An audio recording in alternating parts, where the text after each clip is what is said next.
matchup in the Eastern Conference of the USL Championship as two of the conference's top contenders meet at Lynn Family Stadium. It's Louisville City FC welcoming North Carolina FC. Happy to have you with us on Golazo Network alongside the former national teamer Casey White. I'm Joe Malfa.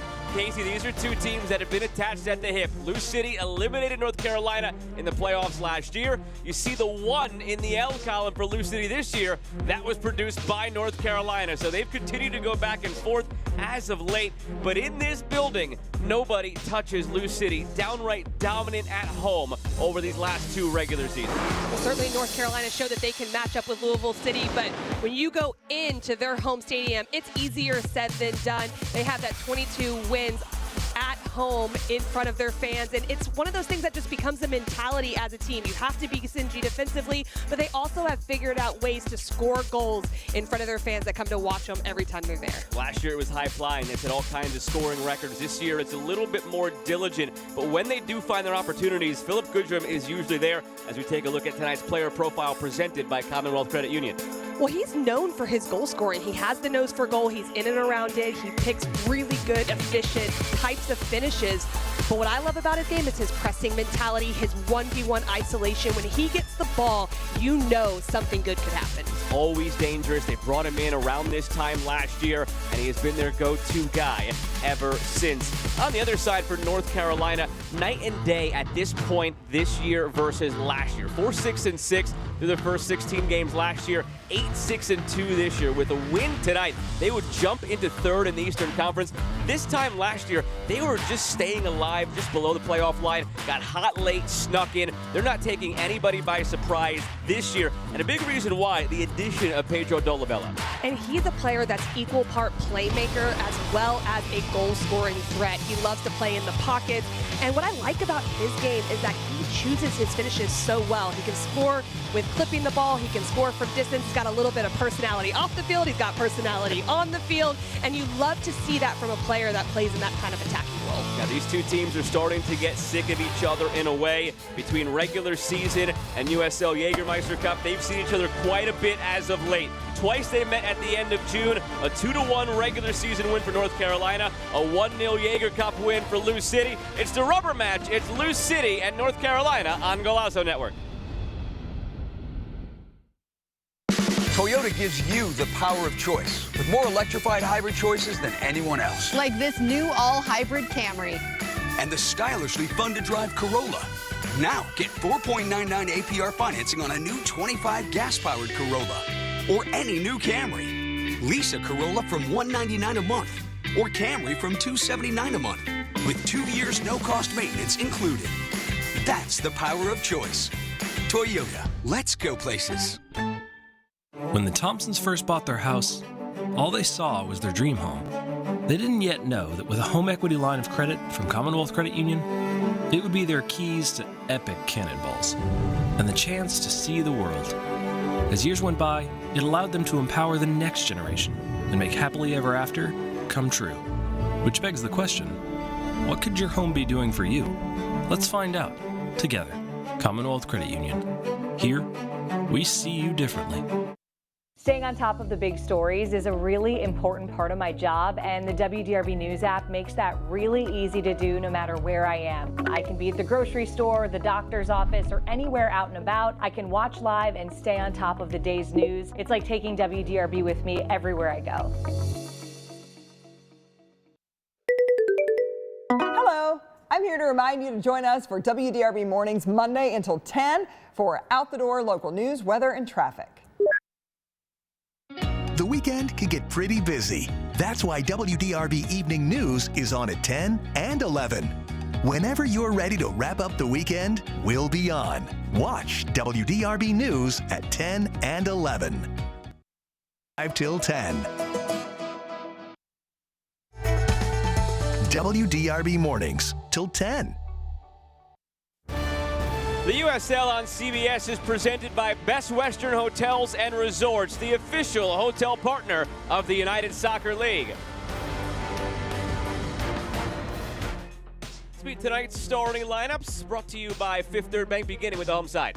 Well, they'll come out in a 3-4-2-1 Louisville City. We talked about Goodrum and what he can do to push in the behind the back line and his verticality, but his combination with Serrano playing in the pockets will be really key to how they're going to want to attack. And then you've got McFadden and Dia. They'll operate in those wide spaces, and their relationship with the 10s will be really what facilitates the attack for Louisville City here tonight. And on the flip side, we'll take a look at the North Carolina FC lineup as well. They'll come out in a similar formation. It really is a balanced style of play, a 3-4-2-1 here. Look for Perez and Maldonado to really shore things up in the midfield, keep compact shape.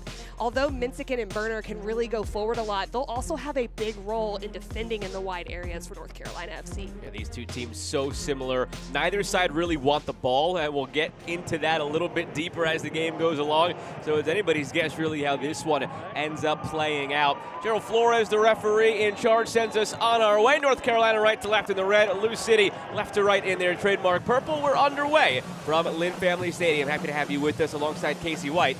I'm Joe Malfa.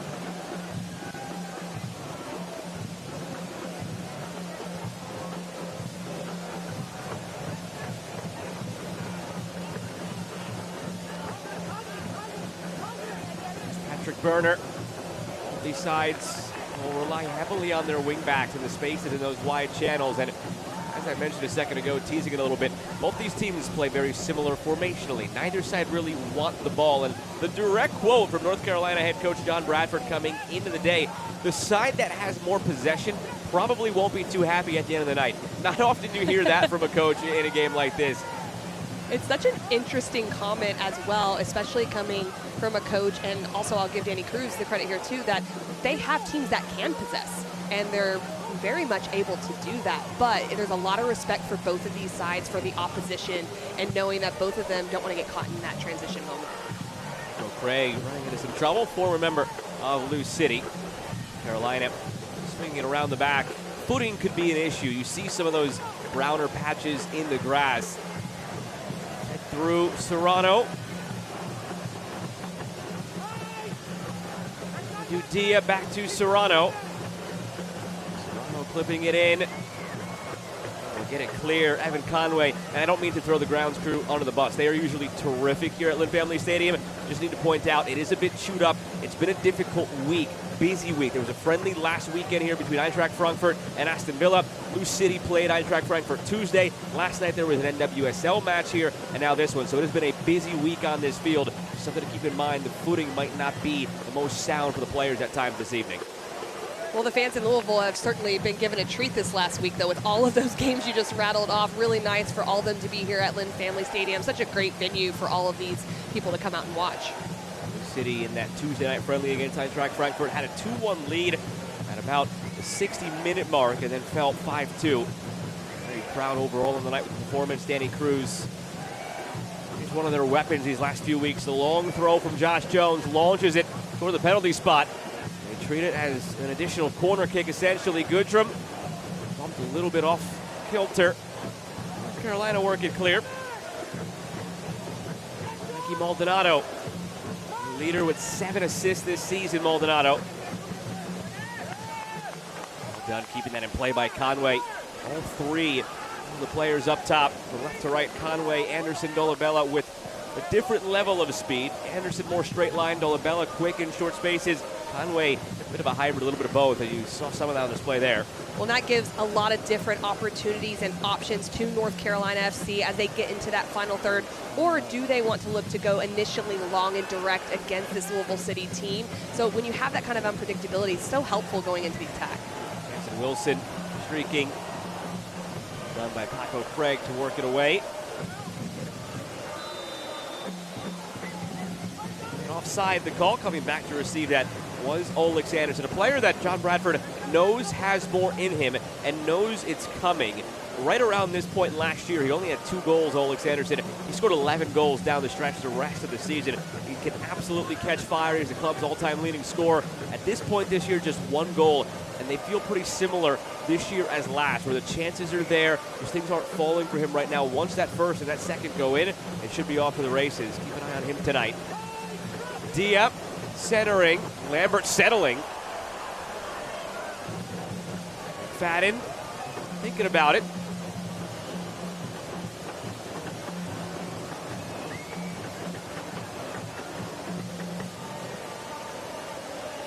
Serrano, end line. Nice move from Serrano. Laying it over the top. McFadden rises. Back post! Lambert there. Flag stays down. Lou City take the lead.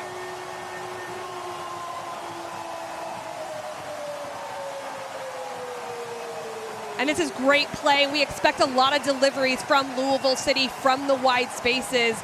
And everyone's super excited about starting that quickly. But the turn from Serrano and the separation he finds is key. But even more key is finding that backspace area. McFadden rises above and just decides to get it on frame. That's what you want. He can't get power behind it, so he's trying to put it into a dangerous area. This is excellent box organization from Lambert to frame the goal on the far post, and he's rewarded with the goal. Sticks to landing, his first goal of the season for Lou City.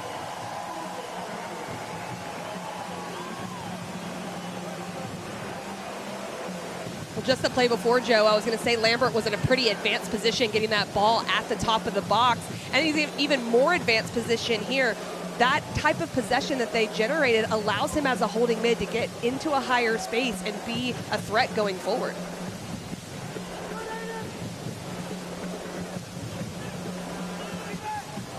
Commonwealth Credit Union. To learn more about how we can help you meet your financial goals, visit WeSeeYouDifferently.com. 28 caps for his country. I think his 8th start tonight for Lou City. On loan for a second straight season, Kevin Lambert from MLS, where he's officially signed by Real Salt Lake. He was on loan to San Antonio last year, Louisville this year. The season's gone. He's only found himself in that consistent midfield starting role at times because of some other injuries. Zachary Duncan was their key starter in that part of the field earlier in the year. Things have gone on, and Lambert's really healthy, and he's got that partnership going with Taylor Davila. And Evan Davila that filled in at times. It's just an embarrassment of riches in many ways. Danny Cruz at a number of different positions. And in the midfield, to be able to look at a guy like Kevin Lambert, who's on loan from MLS, who's been a starter for Jamaica, nearly 30 caps, and sometimes said, yeah, we maybe don't need him to start today. That is the type of depth and talent Lou City have, but when he's in there, Lambert brings something like that. 100%, and that was part of our conversation with Danny Cruz was, how do they build up? What does their possession look like? And when you have all those different pieces and types of players, you can have a bit of variety. Davila is dropping in between the center backs. Lambert's getting a little bit higher. You can do different things, especially with teams that are playing a bit lower and more compact. And if there was any fear of Lou City being in a trap game look-ahead spot here, because the big one comes next week here at Lynn Family Stadium, they welcome Charleston Battery. When we asked Danny Cruz if he was worried at all if this would be a trap game, if his guys would be overlooking it, he turned the question on us. He said, who's our one loss this year? I replied, North Carolina. He said, there you go, easy. It's easy for these guys to be focused because they want to get their lick back after falling 6 weeks ago at North Carolina. Well, sometimes as a head coach, as a coaching staff, you're searching for that motivational piece week in and week out. And yes, players have to motivate themselves, but you're always looking for a little something. It's that little bit of an edge, and it's not always tactical. This one was a pretty easy one of, hey guys, remember this just a month or so ago? This is something we got to come out and go after. Long way to go in this one, and that's a shot from a long way away. Dolabella struck it well, but Damian Lass has it.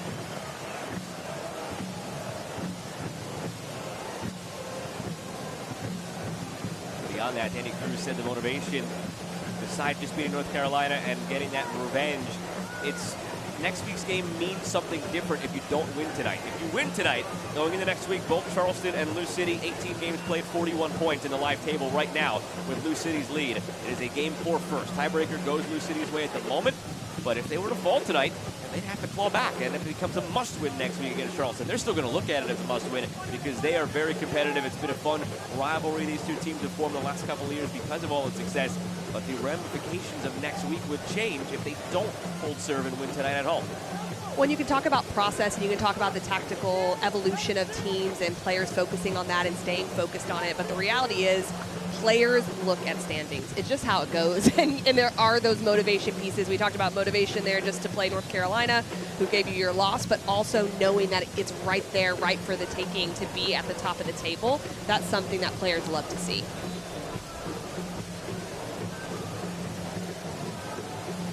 Goal happened so quickly for Lou City. I didn't even have a chance to mention that it's Trevor Mulqueen in goal tonight for North Carolina. Just a spot start, it appears. There's no injury reported for Jake McGuire. He is available on the bench. Been their starter all of last year, all of this year so far. 15 of the 16 games he started. Mulqueen's second regular season start. He made 4 starts in Jägermeister Cup. The bad news for Mulqueen, he still doesn't have a save. He faced 2 shots on goal in his only other start in the regular season. Both were goals. He's faced 1 shot on target tonight. It's a goal. So have to get that save percentage up from currently 0 for 3. It's been a very small sample size, to be fair. Well, I have a feeling there's going to be a lot of deliveries into the box and opportunities for both these teams, but Louisville City, with the way they like to play, will certainly be testing him as the game goes on.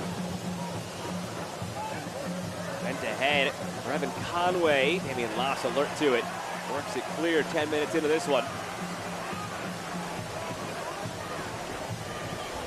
Well, we didn't get a big chance to get into it early in the game, but the box organization defensively for North Carolina, very important. And I think in addition to Mulqueen getting comfortable in there, he's got to organize the players in front of him as well for those services. As we see the fouls called, this will be a good opportunity for North Carolina.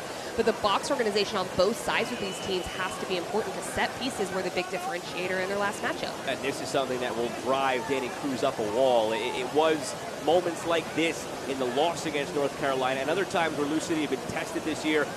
13 goals conceded coming in, less than half of those from the open run of play. The rest of them set pieces or second phase balls. So this is still their biggest area of concern. A needless, silly foul, and now a free kick in a dangerous spot. Can North Carolina make them pay here?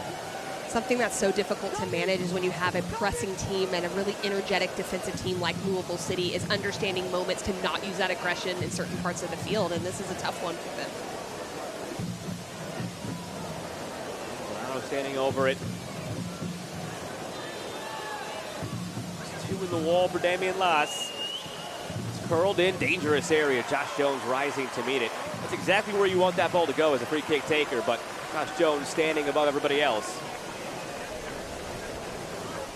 And Maldonado goes a little bit more near post, and you just need a glancing header right there, but it's great defensive work from the center back. Long throw. Given away by Lambert. Serrano, further clear.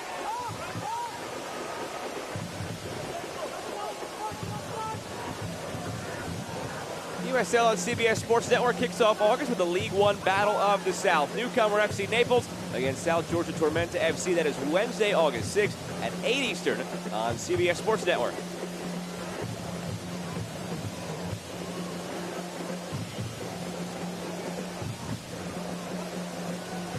Dolabella looking back at the referee, but play Angel Flores coming together after that between Dolabella and Kyle Adams to keep an eye on.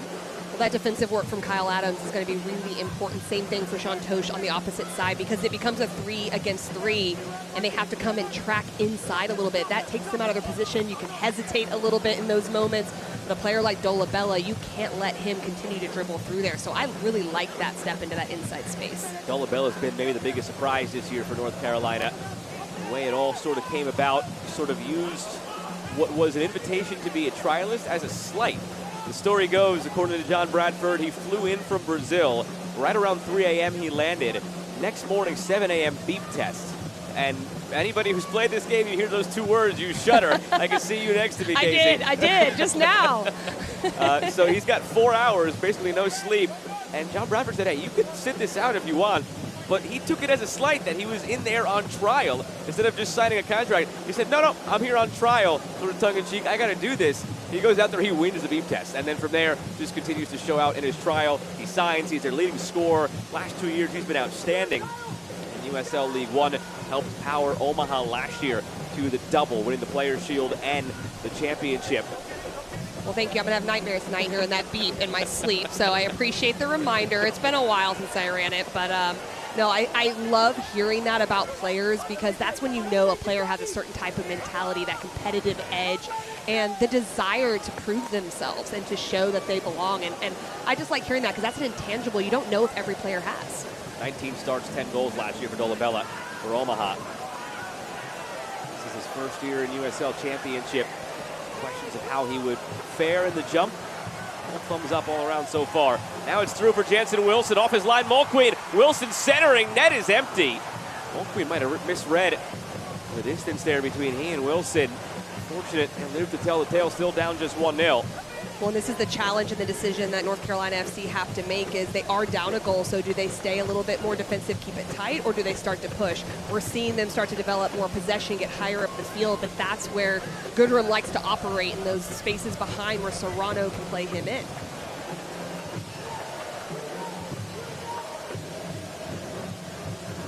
Sun is right in the eyes of Mulqueen here as well.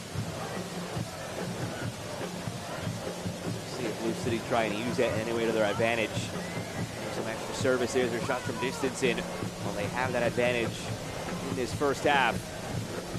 Vinsigan looking through, good ball. Anderson gets on the end of it. At the end line, Anderson squares it back for Conway. Looks like he stumbled at the very end of that and couldn't get enough on the pass. This first few steps of Anderson, you can see how quick he is there. And Adams is a bit fortunate to not have tangled up with his legs from behind. I thought he was in a really bad position there where it could have gone down for a penalty kick. But if not for just adjusting his feet, Anderson could have potentially played that ball across. Here is Adams wearing that captain's armband for Lou City. A lot of competition on this back line right now for Lou City. Adams has been a lock as a left center back. Some movements elsewhere. Churro Ordonez is on the bench tonight. He wasn't fully fit to start. John Tosh was left off the 18 last week in Jägermeister Cup as a coach's decision, sending a bit of a statement because of some recent performances. McFadden. And the assist on the opening goal for Lambert 4 minutes in. All that, Josh Jones has sort of been the beneficiary as he plays it back to Damian Las with a poor stretch from Tosh. Prior to that, a little bit of a poor stretch from Ordonez plus an injury. Jones has stepped right in. He's gotten to a point where Danny Cruz says he just can't take him out. He's come in, he's played well defensively. He has that weapon with the long throw where they've scored multiple goals off that long throw. Since he assumed the position as a regular starter, there's just no reason to take him off the field right now, Josh Jones. Well, and for a staff to be able to have hard decisions to make because of depth, because of performance, because of players being ready to step in. It can be difficult, but long term, that's exactly what you want as you go through the entirety of a season, because your competitive environment, your own training is great. Bad ball there from Tosh. Good vision, good idea.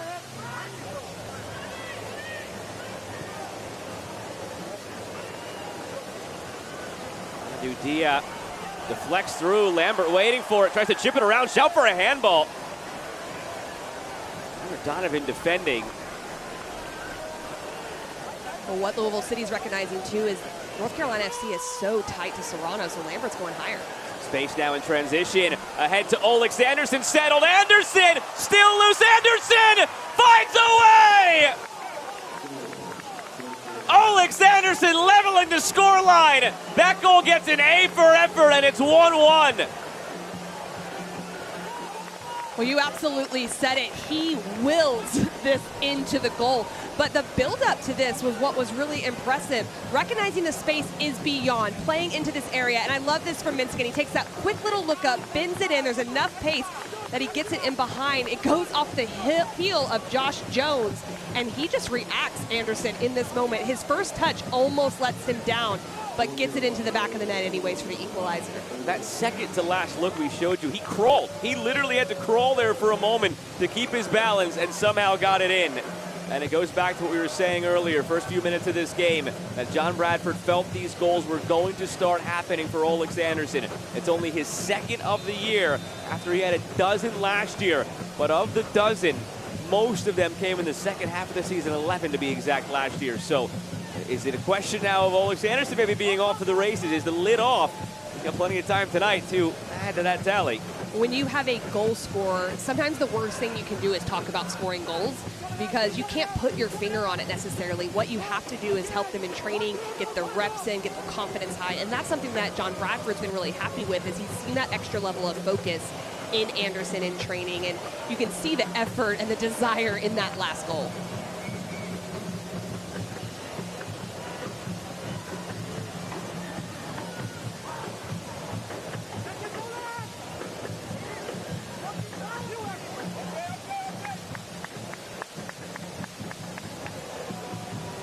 been easy to score on Lou City in the open run of play this year. 14 goals allowed, less than half of them coming into the day that were from the open run of play. 6 of 13, now 7 of 14. Tip of the cap there for North Carolina. Maybe some questions to be answered for Danny Cruz's side. Trying to answer those here with a response up to Goodrum. Offside flag comes up. Back to that goal, just the way it all happened. That's exactly what Lou City is trying to avoid this year versus last year. Those moments in open transition. Last year, for all the records they set in scoring goals, they were conceding too many of those opportunities and conceding too many goals at the other end. They've avoided that for the most part. It was way too open space exposed beyond the back line, so there was just some kind of disorganization there that they had to figure out. But also, even though it's a good ball by Minsigan and behind, you put the back line into a dangerous area, there was 2 players that were able to recover.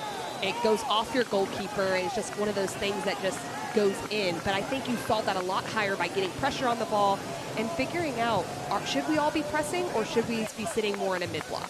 He went in depth with us last year. He said we were giving up fewer total chances, but the chances we were giving up had a much higher expected goals attached to them when they were high quality looks. This year they're actually giving up more chances, but significantly lower expected goals attached to them, so lower quality chances. And just as a coaching staff, they continue to sort of ponder that. Do we want to open up a little bit more because we can score more? Do we want to sit back because we only lost once playing this way? It's just an ongoing philosophical discussion, trying to strike that balance in between, because they can play either way. Lou City can be a chameleon in that way. They can open up, they can score 3-4 goals per game, or they can lock it down and turn out the 1-0 victories. Well, that was the exact example that Danny Cruz was talking about. That is a high XG chance because it's right in front of goal with the player running in about 8 yards out. Those are the type of opportunities, he said, their staff does not want to concede as a group.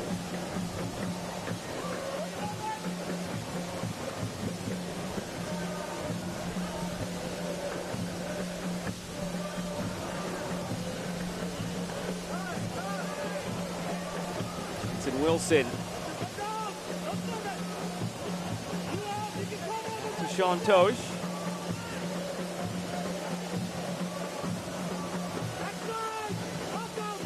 Adams through for Serrano. Ray Serrano had it blocked.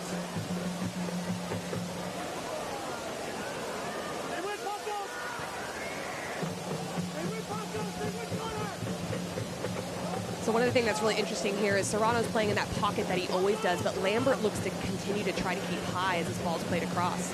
So Wilson squeaks through for McFadden. McFadden smashes it across. It's not the pace that ball needed.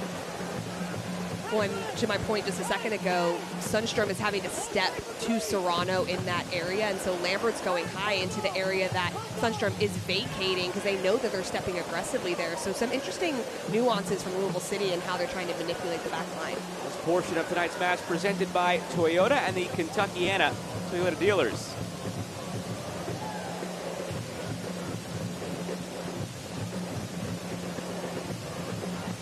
Lambert flicks it on. Wilson eyeing goal, goes for it, and it's off the post. Mulqueen got a piece, it hit the post, and it bounced right back into his arms.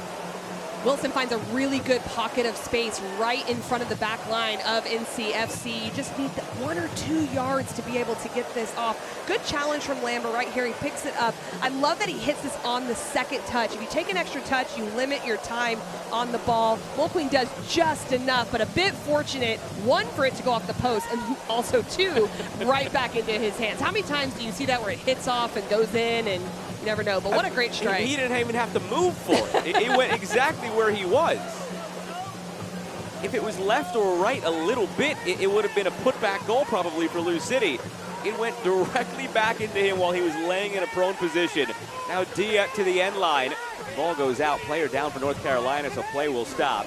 But there's that save we were talking about. He did make the save, pushed it off the post, and he got credited for it.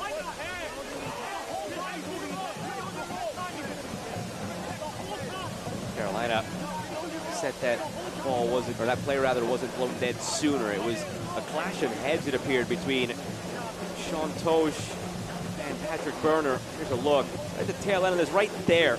Just a clash of the heads. He goes down awkwardly. Yeah, it's immediate. Should be, the referee handbook the way things go. If it's a head injury, it should be an immediate stoppage. Perhaps the way they came together, Gerald Flores didn't realize it was a head injury. Or he had a foot stepped on or something. It's now 9 times out of 10, referees usually even err on the side of caution in moments like that. Yeah, to be fair, the way he turned to his left is away from our refereeing crew as far as our center official. But you would have had to have kept watching the play as he went down. Then you could kind of see the reaction. And John Bradford hasn't been happy. He's complained a few times about some potential fouls that weren't called in their attacking half maybe 5-10 minutes ago. So I can understand now that it's a potential head injury where he'd be really upset. Fans, if Lou City wins, you win. This season, Lou City has partnered with Penn Station to give you a free sub with the purchase of another.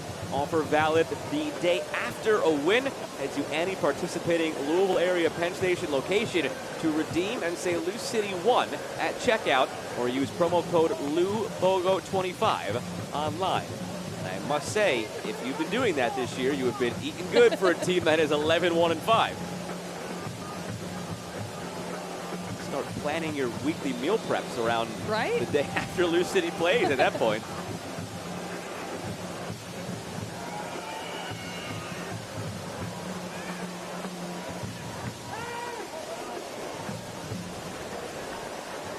Corner back out there and quick to win this ball. Flag stays down. Evan Conway. Conway through on the turn. Olex Anderson had it blocked by Jones. Anderson back. Wisely dummied through. Burner was waiting for it. Didn't make it all the way, though. For the most part, they've seemed the more threatening of the two sides. Just had that one chance off the post the other way. Here's Conway. Outside of that ball off the post for Lou City. But all North Carolina since they made it 1-1. Loss comes through with it.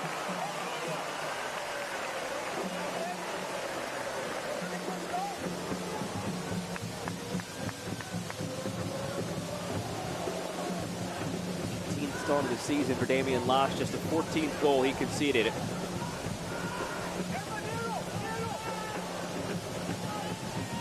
When Davila is in that holding mid-roll, dropping in, it allows him to go, but they're pressing well in CFC. Wilson never saw the guys that were around him. Ball played to the back post here. New City lives to tell the tale. That ball's actually going to stay in. Adams, pressure still high from North Carolina.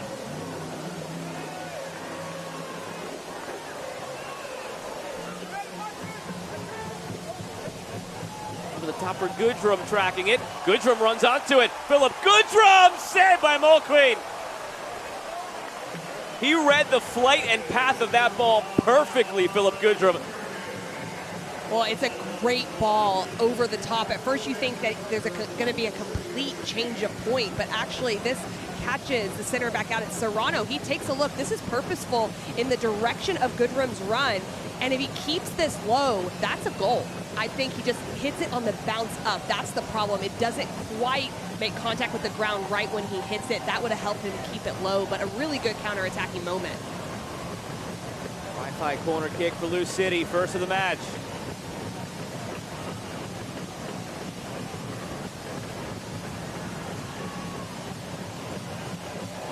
Headed square, loose in front. And out for a goal kick. Goodrum. A couple of opportunities there that I think he would like to have back. Knowing what he's capable of, and 8 goals this season.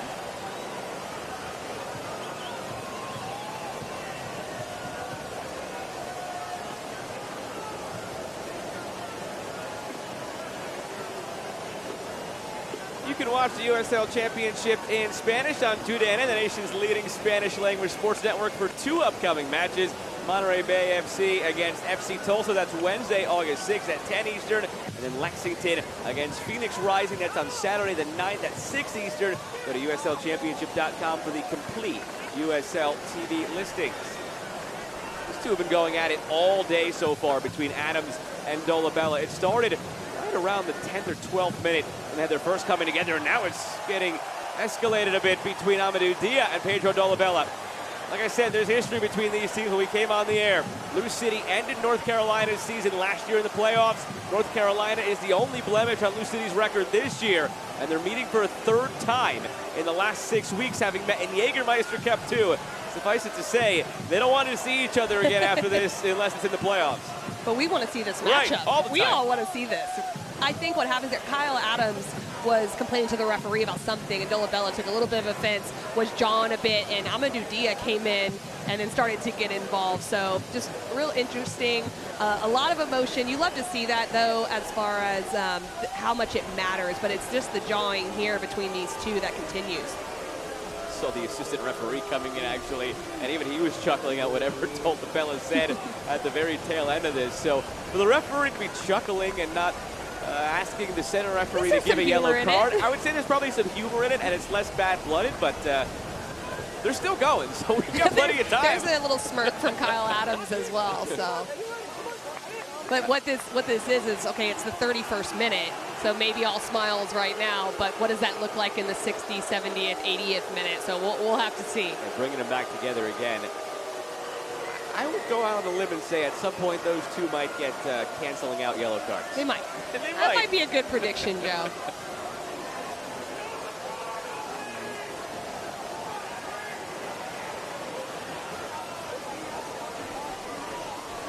Well, after all of that, some words exchanged, some laughs and smiles exchanged, no cards.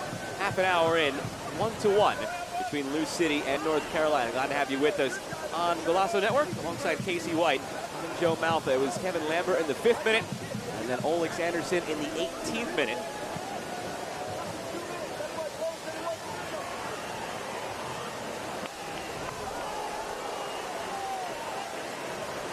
Extra in that one too, with McFadden jogging away after Burner sent into the concrete. I'll be honest, I don't feel like there was a whole lot it to seemed that. like he just slipped on the concrete, but actually Burner ran across McFadden's path, which was a smart move defensively, because then McFadden couldn't change his run to go to the ball. It seized the ball out of bounds, but then just that little bit of slip on the concrete, like you mentioned. I didn't see a whole lot of extra in this, and so I'm not real sure of the reaction. Right here, you can see Burner initiates the contact. There's a little bit of an arm extension. You can see it at the end, but I think it's pretty minimal. It just seemed like a bit of bad luck there for Burner. He cuts across him like you mentioned. He tried to avoid the seated camera guy and then slip on the concrete, but actually after all that, the yellow is shown to Aiden McFadden. I'm a little surprised by that. I think that's a little bit harsh, especially after what we just witnessed with players going at each other, a shove against Dolabella against Amadou Dia, and nothing was given, so it's a little bit interesting to me, but maybe just trying to get a hold of it here. Yellow brought to you by Bone Dry Roofing, and the last phrase you used, get a hold of it, that might be why. Seeing those two skirmishes back to back, a good bit of refereeing to quell things before they get totally out of hand. Aiden McFadden's not going to like that because he gets a yellow card he probably shouldn't have gotten, but in the grand scheme of things, it's probably beneficial for the game itself right now. Agreed.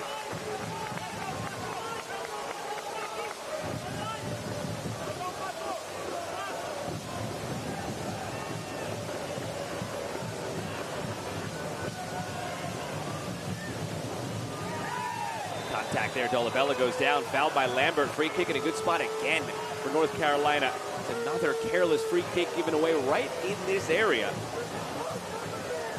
Well, this is really interesting because it's becoming more and more disjointed as a game, a little bit more open, disjointed with fouls here and there and set piece goals. And I think that's not really what you want for either side, but especially Louisville City, because they were able to establish quite a bit of rhythm early on in the game. Behind North Carolina in the standings, sit the pitch, parries it away. Might have taken a slight deflection, it appeared, from Olex Anderson. Not enough to get it off target, rather to get it away from the body of Damian Lass. Enough to fight it off, and then a foul called against Anderson in the end. A lot of times you're not rewarded for your run across the goalkeeper. This time Anderson almost is. You're just trying to screen play. If he gets a little more on that besides the underside of his cleat, I think that is a goal and it becomes one, and they take the lead here. But what you're doing is you're distracting in front of the goalkeeper, and that's something that is imperative when you have all these set piece opportunities. Just over 10 to go here in this first half. And you'd have to say, Casey, I think at this point that the better of the opportunities have started going North Carolina's way. They settled in after that early concession.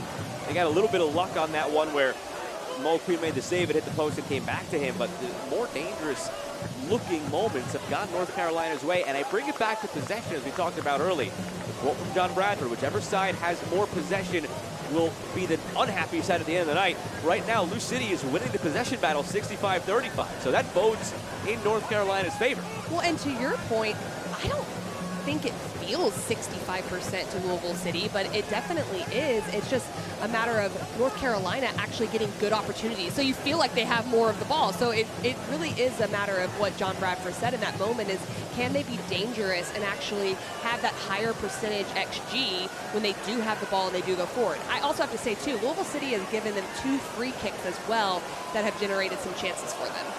Lambert chips over the top. Goodrum chasing. Paco Craig ushering it away. Slipped from Goodrum at the end of that. And Craig clears. Adams and Dolabella going at it again.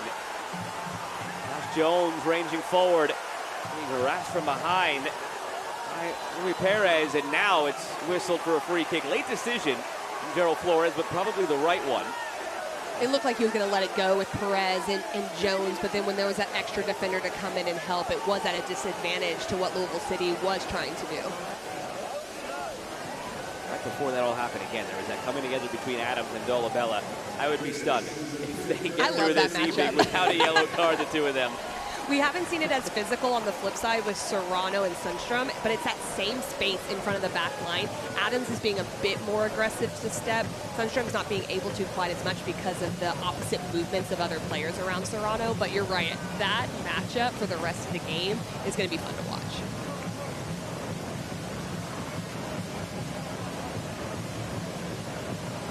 Fifth third bank free kick for Lou City.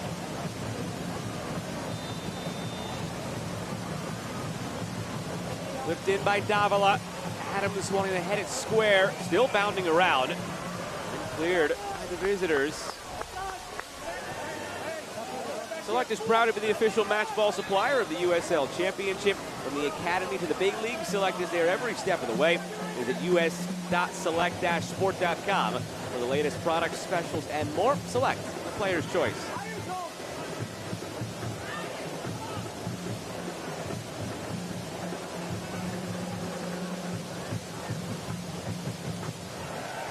In every regard right now. 1-1, 3 shots on target apiece. The expected goals, 0.54 apiece.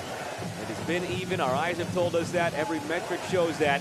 And it's what we expected between two teams who set up in a similar shape, who play similar tactically, and who have played some really tight, fun games over the last 6 weeks, and even going back to last season. Well, this is the defensive shape you expect to see from NCFC as the foul's called. Kyle Adams earns it for Louisville City, and Mikey Maldonado can't believe it. Anna given the yellow card for the challenge. But I think what Louisville City's trying to do, they're dropping Davila in a little bit more. That allows an extra defender to get higher in the wide spaces, which is the area that Danny Cruz wants to take advantage of. So when they settle in possession, they're trying to create that, and that's what happens here. Kyle Adams is able to play in combination with Serrano, and it's late stepping in where Maldonado fouls. Card brought to you by Bone Dry Roofing. Maldonado, the first yellow on the North Carolina side. Aiden McFadden with one for Lou City. With McFadden at the back post, heading it cross frame for Kevin Lambert earlier for the goal. They try that again. Looking back post, Adams was there. The 2 was McFadden. Long run to get there for Burner. Now ahead for Anderson. All the way back for Damian Laz. I mentioned these teams have been tight and fun when they've met. They didn't meet from 2021 through 2023. North Carolina went down into USL League One for a couple of seasons. So the first time they met last year was the first time since 2020. It was worth the wait. It was a 2-1 win in a tight game for Lou City. When they met in North Carolina, it was a 6-4 Lou City win. And then in the postseason last year, a 3-2 Lou City win here on this field. Earlier this year, North Carolina won it 2-1. Lou City won it in Jaeger Cup 1-0. They've all been tight games. The only multi-goal game was a 6-4 game that nobody's going to complain about. And here we are in a tight 1-1, where it's a lot of physical play, a lot of extracurriculars. The coaches might complain about that 6-4. maybe not, during or way after, but right after the game, maybe. Too many goals. All of us, we're fine with that. These quote difficult rivalries that just sort of form naturally because of intense games, intense competition, big games and big moments. Those are the ones you like to see around the league.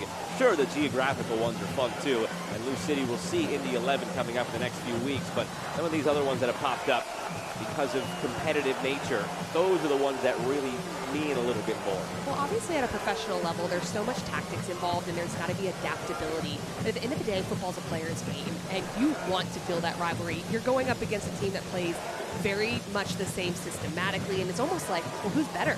Let's see who's going to be better at this today. And I think that's always fun as a player, to have those built-in pieces that you look for bragging rights a little bit in those matchups. This sort of intensity in this game, I think Danny Cruz will be happy about it, because he's going to get the same thing next week when his side faces Charleston Battery here on this field. And they got it last week when they faced their in-state rival Lexington. So it's all coming in a row here for Lou City.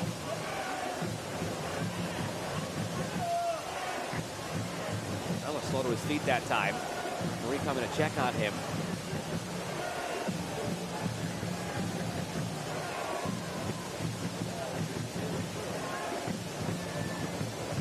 Soccer season is here, and SeatGeek is the official ticketing partner of the USL. Get all your USL tickets and more from the #1 ticketing site, SeatGeek, your ticket to great seats.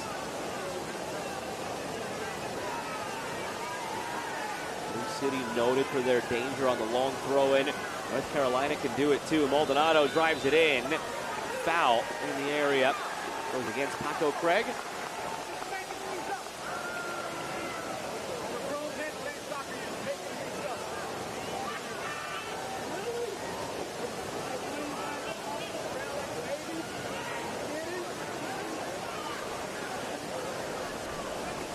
USL Championship, Tampa Bay up 2-1 on the road over Indy 11. Pittsburgh, as I mentioned earlier, up 2-0 at home on Rhode Island. Those two results mixed together will put Rhode Island and Tampa Bay on the same number, 17 points, down in 10th and 11th.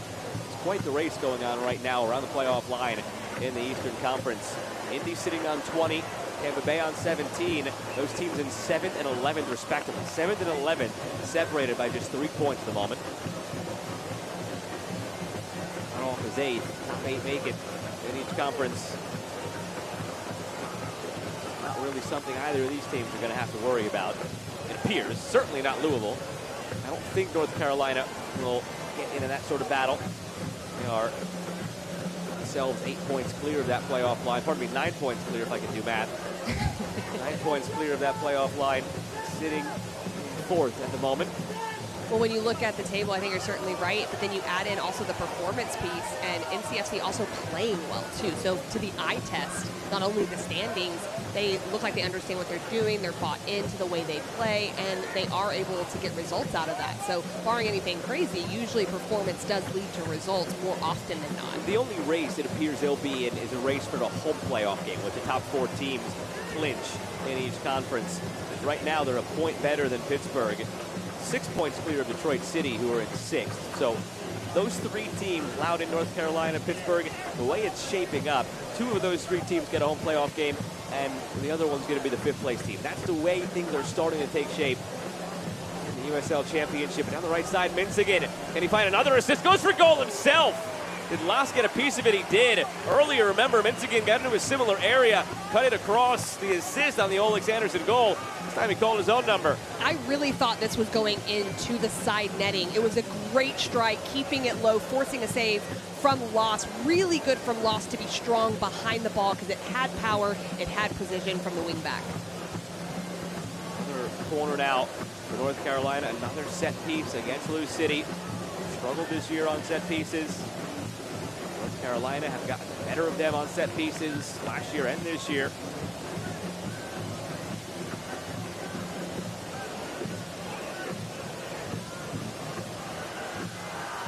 Maldonado driving it in. They'll do it again from the opposite side. Lou City side that since the beginning of last season, 22-1-2 in the regular season at home, as we showed you top of the broadcast. The only team that came into this building and won was Rhode Island last year in the regular season, and then they backed it up and came here and won again in the postseason, Rhode Island. So if you're not named Rhode Island FC, no team has beaten Lou City these last 2 years in this stadium.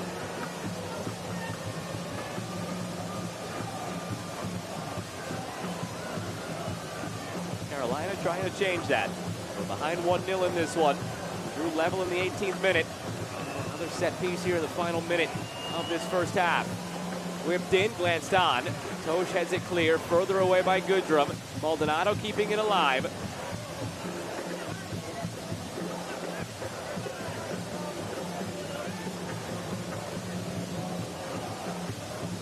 Burner.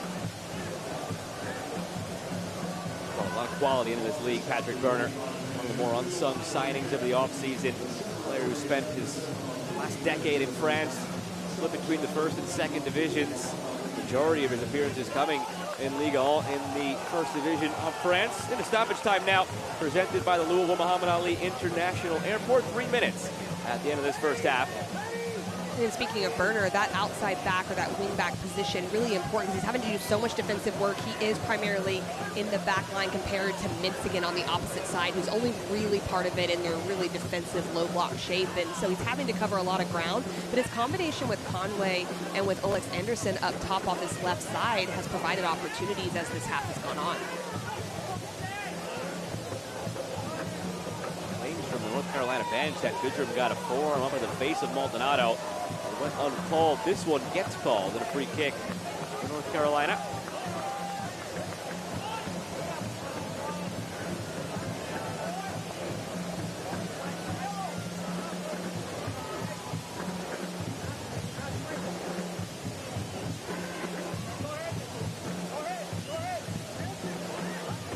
You be the judge. Nefarious or innocuous? A little bit of a dive there from Maldonado. I think so as well. I don't think Goodrum actually made contact. I'm with you.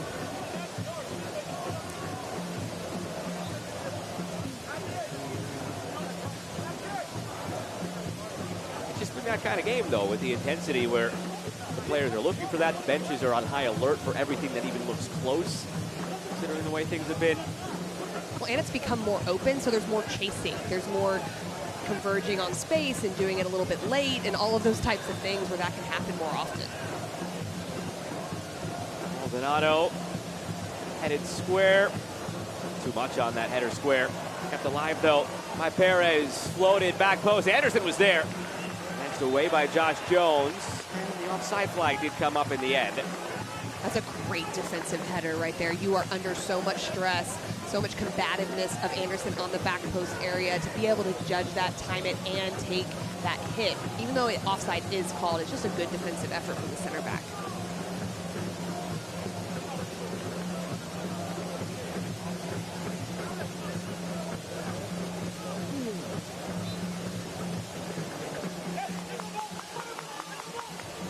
Gone exactly to form so far. Two teams canceling each other out, similar styles. They've had their positive spells each way, the ebbs and flows of this first half. 1 goal each, 6 shots each. Nearly identical expected goals tally, looking a little bit deeper. The final third entries are almost identical at 35-33. It has been as advertised. Wilson, for one last chance. 3 minutes of stoppage have come and gone. Dia leading it through, looking for Lambert, intercepted, and that'll bring us to the end of this first half. A first half that was very entertaining for the neutral. Buckle up for the second half, because that first half also had a little bit of extracurriculars mixed in as well. It certainly did. And if you're North Carolina, I don't think you change a whole lot. You've really built into this game. For Louisville City, the wide channels are where they want to dominate. But in order to do that, they have to get more control centrally, get Davila on the ball a bit more. But we can't forget, they've had 2 really clear chances. If you're not going to have the wide spaces, you have to be more efficient in front of goal. These two teams have already met twice this year, a win for Lou City in Jägermeister Cup, but the lone loss on Lou City's regular season record was given to them by North Carolina. It's heated between these two sides. It has been every time they've met. We saw it in that first half. I'm sure we'll see it again. 1-1 at the break between Lou City and North Carolina. More to come from Lynn Family Stadium. When the Thompsons first bought their house, all they saw was their dream home. They didn't yet know that with a home equity line of credit from Commonwealth Credit Union, it would be their keys to epic cannonballs and the chance to see the world. As years went by, it allowed them to empower the next generation and make happily ever after come true. Which begs the question, what could your home be doing for you? Let's find out together. Commonwealth Credit Union. Here, we see you differently. Each year, thousands of children turn to St. Jude Children's Research Hospital for life-saving cancer treatment. Join WDRB in the fight against childhood cancer by entering the St. Jude Dream Home giveaway. A $100 ticket gives you a chance to win a brand new home in Mount Washington. Visit WDRB.com and click on the St. Jude Dream Home tab to enter. Every ticket sold helps ensure that no family at St. Jude Children's Research Hospital receives a bill for treatment. What makes the Ohio Valley unique is it has the ability to produce all modes of weather, but in a crippling and severe way. You couldn't really tell a distinct tornado. It just looked like heavy rain until the debris started flying. And that's basically what the Ohio Valley brings. Everything. And we are going to see more severe weather in the Ohio Valley. We all have ties to Kentuckiana. We know what happens around here. That's where you're going to get the most accurate information to help you plan what's going on in your hometown. Power up your summer fun with the power of choice. Toyota's lineup offers the most electrified hybrid and all-wheel drive choices out there, like the best-selling RAV4 and the super fuel-efficient RAV4 Hybrid. Now get 4.99 APR financing on a new 25 RAV4 or 5.99 on RAV4 Hybrid. Or lease this gas-powered RAV4 for $309 a month with 2 years no-cost maintenance included. That's the power of choice. Toyota, let's go places. 1-1 after a very intense first 45 minutes between Louisville City and North Carolina. But on this evening, we pause to remember our friend and colleague John Kochel, who passed away Thursday evening following a courageous 9-year battle with brain cancer. Despite countless surgeries and treatments, John embraced life every day with a passion and love that lit up every room he walked into. A valued member of the USL HQ staff since 2015, he will forever be remembered by his big smile, contagious laugh, and his deep love for his family. John is survived by his wife and son. He was just 39 years old.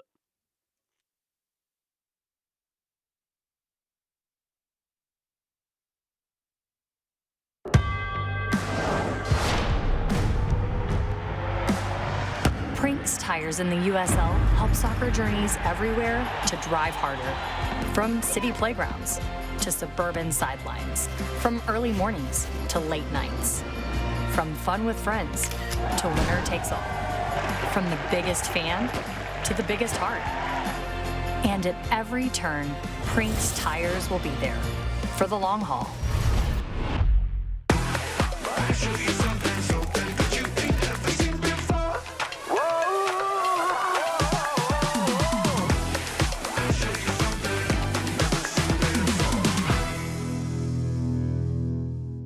Whoa, termites can eat a pound of wood a day. Pound of wood a day. Pound of wood a day. Pound of wood a day. What's wrong, Daddy? Daddy? You okay? Keep termites out of your home and your head with our premium guarantee that covers up to $250,000 in new termite damage. Before panic shows up, Terminix it.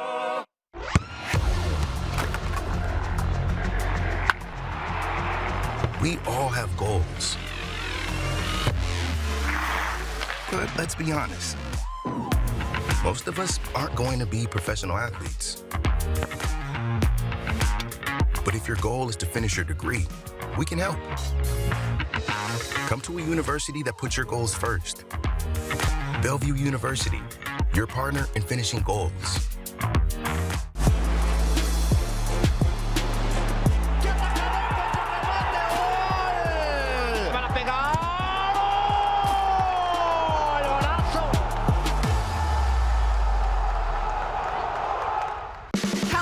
Summer with Toyota's power of choice. Toyota's lineup offers the most electrified hybrid and all-wheel drive choices out there, like the family favorite Toyota Highlander or the bigger, more powerful Grand Highlander. Both are built right here in the USA. And now you can get a new 25 Highlander or Grand Highlander with 4.99 APR financing and get 2 years no-cost maintenance. That's the power of choice. Toyota, let's go places. Another packed house here this evening at Lynn Family Stadium under a purple sunset. It's 1-1 between Lou City and North Carolina. Take a look around USL Championship with some news and notes presented by Best Western. It was a big crowd last week when Lou City played as well. That one, though, on the road against Lexington. And USL Championship really cleaned up in the group stage of Jägermeister Cup. 7 of the 8 spots clinched by championship sides. They were definitely in good form for the Jägermeister Cup this year, and Vegas as well has acquired Anthony Herbert and Mackenzie Gaines and transferring out Valentine Noel and Malik Howell in the process. Yeah, they need to try and figure something out. Vegas, they're sitting bottom of the Western Conference right now. They're hoping that those moves can help spark some movement in the right direction. More games to come here throughout this evening and weekend in the USL Championship. Upcoming schedule brought to you again by Best Western. That Vegas team with some of those new faces looking to find something on the road against El Paso. But I think the big one that everybody's looking forward to this evening is that game between San Antonio and Sacramento. 2 teams that you can argue either one may win the West. San Antonio currently sitting in 2nd, Sacramento in 4th. That one should be a ton of fun. Well, close in the standings, but also only 3 points separating those 2 teams. So much to play for. And then you've got Phoenix Rising versus Birmingham Legion. Phoenix could go into the top 3 in the West, and then Birmingham jumps into the playoff picture if they can get 3 points. And you catch that one following our game here on Golazo Network.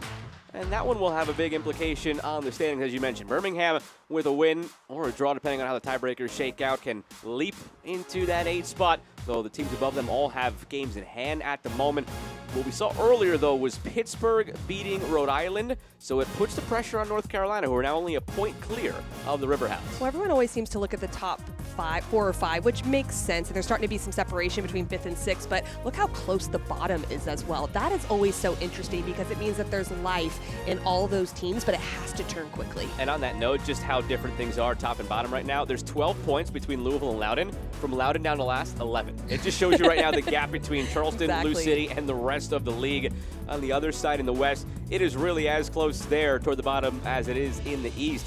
I mean, to your point of the home playoff game versus the playoff line in the East, well, look here, 4th place home playoff line right now for Sacramento on 24 points.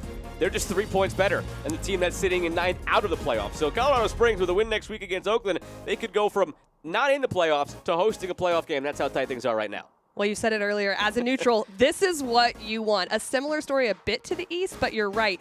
From bottom to 2nd, only 9 points different. So it's an even bigger slate of teams that can move in and out of these standings. I'll get used to it, everybody. We are in August now, so we are getting closer and closer to the end. We are in that second half of the season firmly now in the USL Championship, where all the races get a lot tighter, and we're going into the second half of this one that's been really tight as well, between Lou City and North Carolina, knotted up at 1 through 45. Second half on the way. We want to be the loudest people around. We want you to hear where we are at. Oh, what a goal! No one thought we would do what we did against Louisville. We were hot, we were clicking, we were scoring goals. Even after the whistle blew and they were champions, forget about it. Raise your scarves, we kept playing. I don't think I've heard a louder scream from a group of people than we did that night. That's the important thing about this group. They never stop loving their team.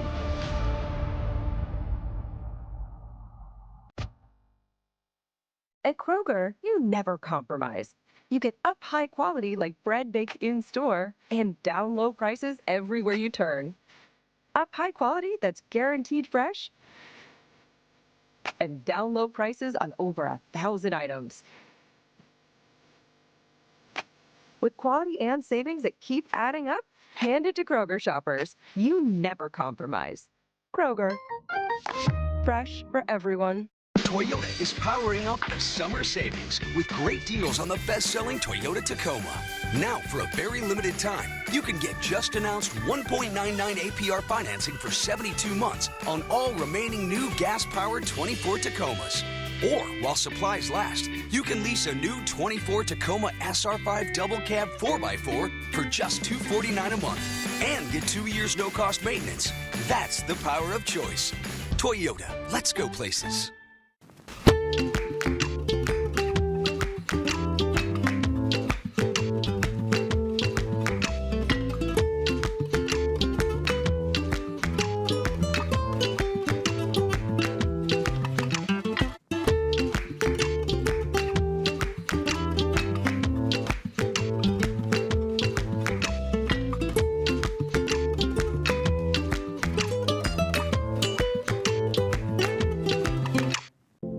This is my grandpa's belt. He wore this thing for 30 years.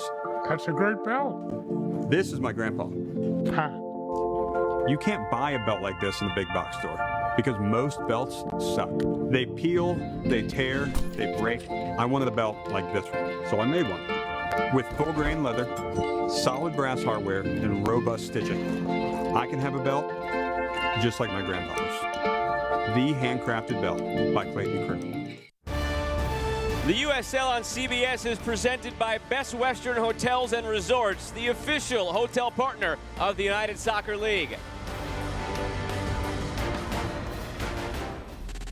Take a look back at highlights, shall we, from that first half. Action-packed, combined 7 shots on target, a goal each way. It started here, 4 minutes in for Kevin Lambert. Serrano got into the wide space. It's McFadden that redirects it across. Lambert's able to put it away. It was a 4-against-4 in the penalty box, but North Carolina didn't figure out how to organize. Lambert leaves his mark and is able to rise above for the finish. They all looked over at that flag to see if it would come up, but Connor Donovan just caught ball watching him, drifting, kept Lambert on. They responded really well, though, North Carolina. They did. They dispossessed Louisville City in the midfield. Kyle Adams was rotated high, so they find the space in behind him. Mintz again, and then it's Anderson just willing this into the back of the net. Has a goalkeeper to get through and lost, plus 2 defenders. But this recognition of space right here that had been vacated is what sets this entire goal up. But give Anderson credit just to keep going for the equalizer. You and I were on the call last night for Colorado Springs, Lexington, and there was a goal in that game by Kenzie Huerman that coaches should show on a loop because of how good it was in the build-up.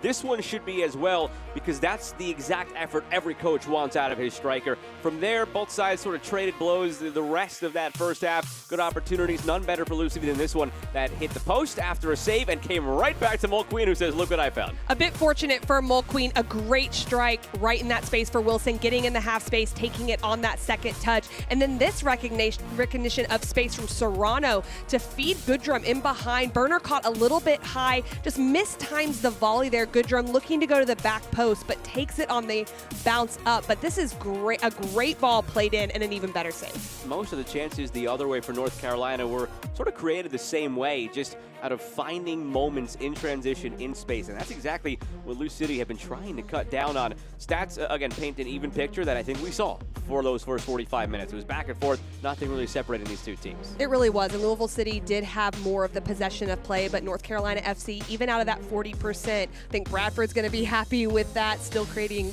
the 6 shots in the 4-on frame. We got one change for you out of the break already on the Lou City side as Sean Tosh departs. He'll be replaced by Sam Gleedle. See what that does to the setup for Lou City. It's not a natural like for like. Gleedle, either somebody who you see on the top line or as a wing back. McFadden not necessarily a natural center back where you can say Gleedle on the right wing and McFadden slotting in. Maybe Kevin Lambert drops back, or, which is rare, Lou City goes to a back 4. They typically sit in this back 3 with the wing backs at all times. You wonder if there's just a new wrinkle being thrown in here by Danny Cruz in a matchup where both teams are so similar stylistically. Maybe you do throw a curveball. Yeah, it'll be interesting to see what they do here, but I think no matter what they decide to do from a tactical perspective, they have to get to the hold of the ball centrally a little bit more and be able to play make so they can feed players into that wide space, especially if they do stick with the wing backs. It'll be Lou City in the purple from right to left, North Carolina in the red from left to right. Waiting for the whistle from our referee, Gerald Flores, in the green to send us on our way in half number 2. Goals came early in this one. Lambert in the 5th, Anderson in the 18th. We enter half number 2, level at 1. Alongside Casey White, I'm Joe Malva. Happy to have you with us here on Golasso Network. Right off the kickoff, Lou City going for it. And this portion of the match brought to you by Toyota and the Kentuckiana Toyota dealers.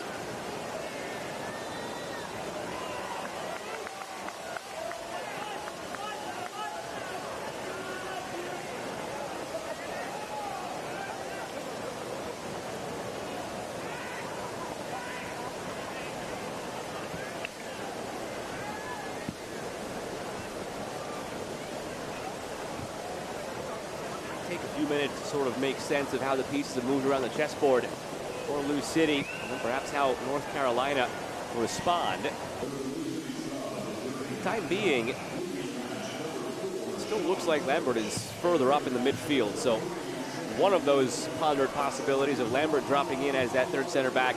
We could scratch that one off the list. Looks like McFadden has dropped a bit deeper with Gleadle being higher up the field in the wide space, and so that is a switch. We'll just have to see how they look to build. Do they still look to build out of the 3-back with the 2 wing backs, or is it looking a little bit different? But McFadden is in a deeper starting role. This brought to you by Kentucky Lottery, fueling imagination, funding education.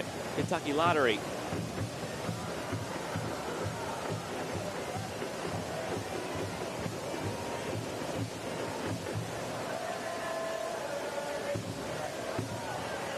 See a pretty clear picture of it. He is still very wide to the left. Adams and Jones central. See if it is a back 4 or they do drop back still into a 5. Foul goes again, Sundstrom, and he is shown a yellow. Good time to remind you of the yellows from the first half. Aiden McFadden on the loose side. Mikey Mulder. In this moment, he turns that corner well. It's the last touch to go in front of Sundstrom is that what draws the contact. But I think if you're North Carolina, you want Serrano dropping deep to get it. They would rather him be operating in his own defensive half rather than getting it in and around 30 yards from goal. But it's just making him slow down and trying to make him play backwards. Easier said than done. 18-year-old Sundstrom still on an academy contract, keeping his options open. Whether he signs a pro deal or goes the college route, he'll turn 19 in November. He's started now 14 games this season for North Carolina. He's been a revelation for this group. On a team that went out and signed Connor Donovan, as Paco Craig went out and signed an experienced Tristan Hodge. They've turned their teenager a lot starting at that center back position. Dia blocked. Long throw, no doubt, coming now from Josh Jones.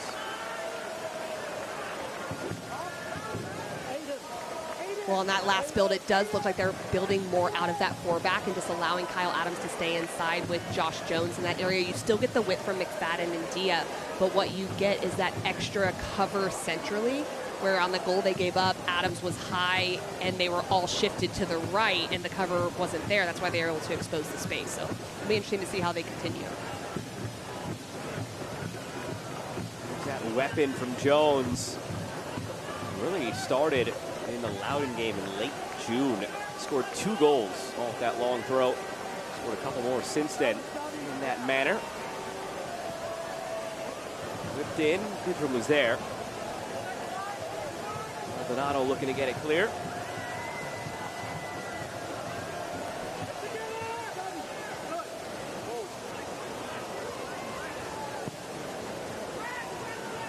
Hits the diagonal. Needle was chasing. Last week in their Jägermeister Cup win, Lou City 2-1 over Lexington. 2 goals in stoppage time in that game from Jake Morris. It was really one of the first times this year that Danny Cruz came away from it happy with the way his team played on a night where they had more of the possession and had to break down a team that was sitting in deep. So that experience from last week may help them tonight. Lidl plays it in front. Did it stay in? All referees looking around. North Carolina irate, but Philip Goodrum celebrates. North Carolina asleep at the wheel. Lou City leads 2-1. When you talk about this constantly, you have to play it all the way through. And this is exactly why, because you have a player like Goodrum that is going to play until the whistle happens. Why not? Put it in the goal, make them call it back. This is a great direct ball. There's more verticality in this, but it has backspin, so it gives Gleadle a chance to get there. That looks incredibly close, my goodness.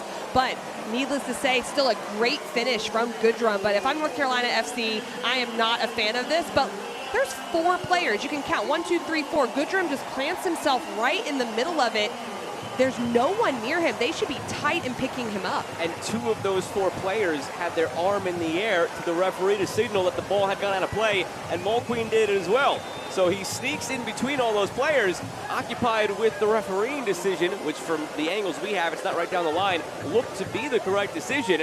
And just like that, Lou City scored in the 5th minute of the first half and the 5th minute of the second half. Well, as a former coach, that is incredibly frustrating to see hands go up.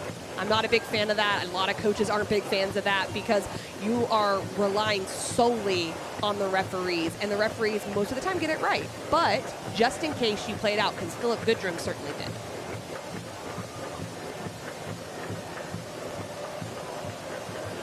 North Carolina looking to respond. Lapella was eyeing a ball through for Anderson. responded well in the first half. They have another response here in the second half.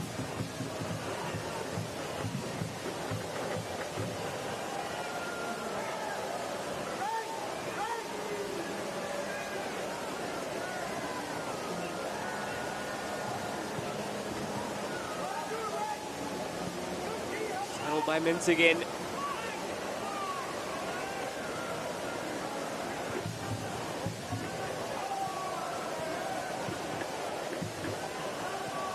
Minsigan. And Hayes just settling over the field after the celebrations from the fans. It was as close as it could be. It looked at the end line. Again, from the vantage point we have, it's not a camera that's right down the line. It's sort of shooting across the field. It's as close as it gets. There's no way of knowing exactly where that ball went after it bounced, but just trying to piece it all together with how quickly Gleedle made contact after it hit the ground. It seems like it was in. The assistant referee was right on the line, looking down the line. So nobody did anything they weren't supposed to do from an officiating standpoint there. It's an incredibly close call. That even if VAR were part of the equation, I don't know that there's anything you can do in that moment. Well, and from that angle, there's a potential that there wasn't a full ball rotation after that bounce, to your point. So then it wouldn't have rotated fully across the line to be able to be called. So it would be incredibly tight. What's more concerning, in my opinion, when looking at North Carolina FC is both goals are a box organization issue. On that last one especially, you have to, last second, you're taught to condense that space between you and the player that's in the box. So you drop towards your goal, then you step close to the player. There was no one within 1.5 yards of Goodrum.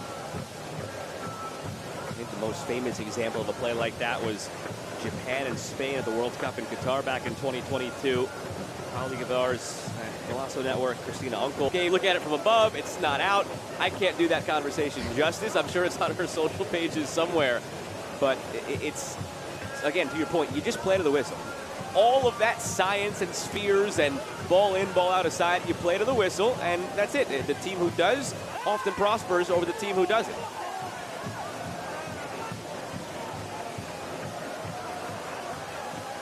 Switched out to Gleedle. Looking to double down here early in this second half. Gleedle had the assist on the Goodrum goal, which was his 9th of the season, Goodrum. Fed in toward Dia, knocked down to Serrano. That would have been spectacular. Could not muster enough on it. There might have been a little side spin going on that because of the way that it went off Serrano, but you like the creativity here. Now we're starting to see as he takes that attempt at a half bike there, trying to get it on frame, nothing to really test McQueen, but we're seeing the deliveries into the penalty box. That's something Danny Cruz wanted to see. It kind of went away in the first half, so now it's can Louisville City maintain that, because it is making North Carolina uncomfortable. Scores have gone final elsewhere. Tampa Bay 3, Indy 11-1. Tampa Bay winning on the road, big win for them, and Pittsburgh winning 2-0 at home over at Rhode Island. Also underway now between El Paso and Vegas, 15 minutes in, scoreless there. Weather delay in San Antonio, and Sacramento.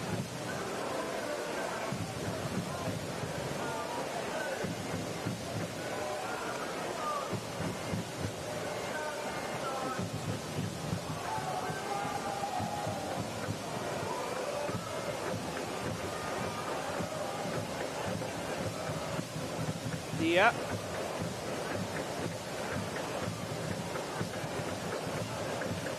Turned into a quick game of just soccer tennis there with the headers back and forth, and Merrill Flores tried to get involved, so the play will stop.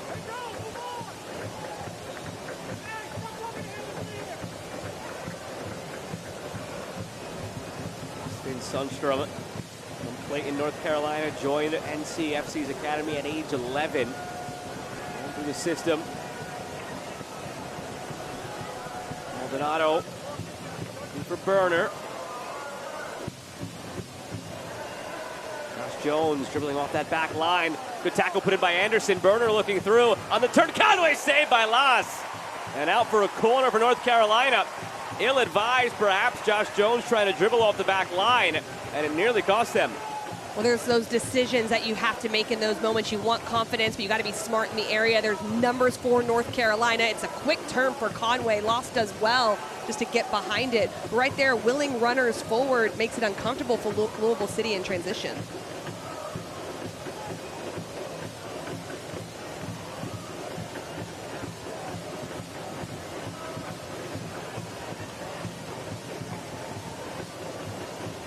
moved in.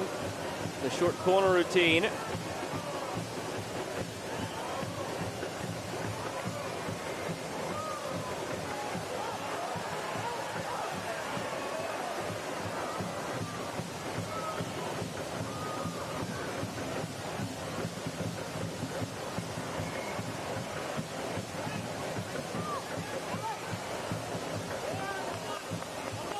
There's a commitment of numbers in that middle third. They have to be very careful, and it actually does take a deflection to give North Carolina the ball. But Louisville City looks uncomfortable as they establish getting the ball and then getting into a big shape to possess, and that's where North Carolina is able to step in, and they usually have numbers around the ball that are higher than Louisville City in transition.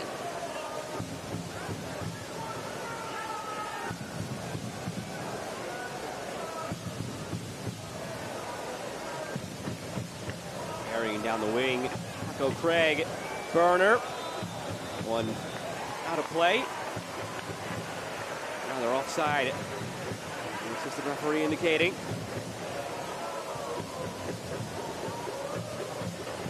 Continues to be even statistically between these sides. 8 shots apiece, 6 on target to 5 in favor of North Carolina. And final third entries are 45-42.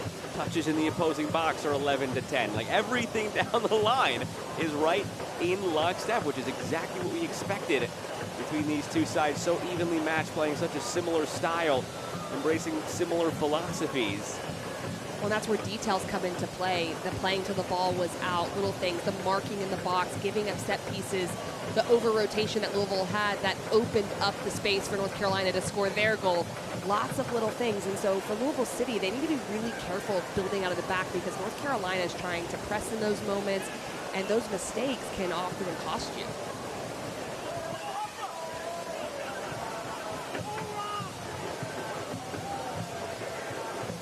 This is where Louisville City have been good, though, this year. And when it comes time to lock things down, they've been able to do that. Last year had such a tendency still to stay open. It was why they set pretty much every goal-scoring record or came close to setting each one that was possible. This year they've been more pragmatic. They've been tighter. The philosophy embraced because at the end of last year when they weren't lifting up the trophy, despite all the regular season success they had, looked themselves in the mirror and sort of realized, look, you still need to be able to defend to win a title in any league around the world. And this year there's been more of an emphasis on that. They've done a really good job of it.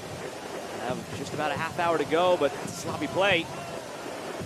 Anderson backing into Jones. Anderson deflected and stayed in. Well, because of the way that Louisville City is building up, Josh Jones is finding himself more in that outside channel in the build is where we saw Sean Tosh in the first half. Looks a little bit uncomfortable, if I'm honest, in that area. So he had the really good ball in behind the Gleedle, so give him a little bit of credit there.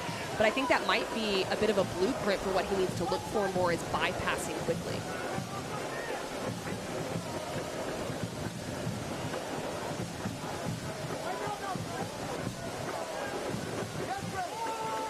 Adams. Toronto does well to get there quickly. Dia unable to keep it in. Can't watch the match. Turn on Sirius XM FC 157, North America's only 24/7 source for engaging soccer talk. That includes USL All Access on Tuesday nights. Plus you get live matches from the USL, MLS Premier League, and more. All on Sirius XM FC 157 and the Sirius XM app.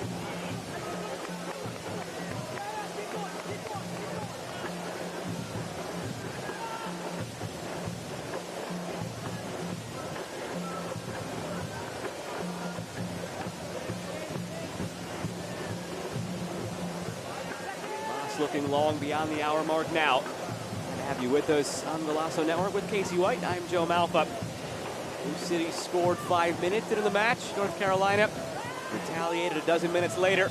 And then Louisville City 5 minutes into the second half as well.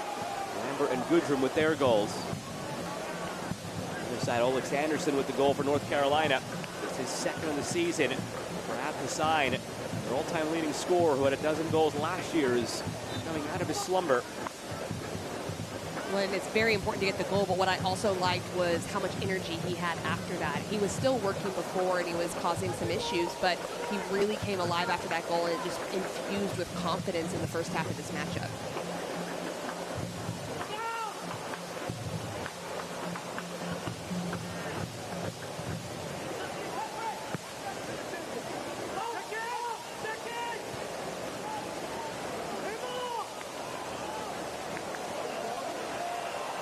Wilson. He's it off, wants it back, gets it back. Jansen Wilson chipping it, and it's in!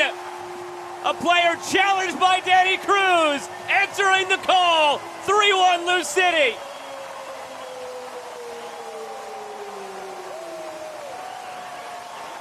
And what I like about this goal is there's a bit of combativeness in winning first and second balls from Louisville City, which they are very much known for. They win that battle in the midfield space, but then Wilson shows this bit of composure to play in combination, uses the feint to get in behind. Gleadle returns the favor. Goodrum's in a spot that it could be played across, but what I love about this finish is Mulqueen starts to come out. Wilson recognizes it and just decides to clip it, use Mulqueen's momentum against him. What a wonderful finish to the back post. And Serrano's there if it had been off target, but it certainly wasn't. Jansen Wilson, player who both behind closed doors in private in the office of Danny Cruz and in front of the players has been challenged and pushed by his coach. And he says he's only done it because he knows that Jansen Wilson can take it. Humble player, willing to put the team first and do what it takes. Just earlier this year, in a little bit of a lull, not looking like himself, sloppy at times, especially compared to what he did and what he gave last year when he scored 9 goals. That his 3rd goal to go with 3 assists this season. He scored on Tuesday as well in the friendly against Eintracht Frankfurt, a brilliant goal after Lou City won the ball on the understanding your players when they need what. And that wisdom is so difficult at times, but something he said obviously worked because Wilson's in a great play of form.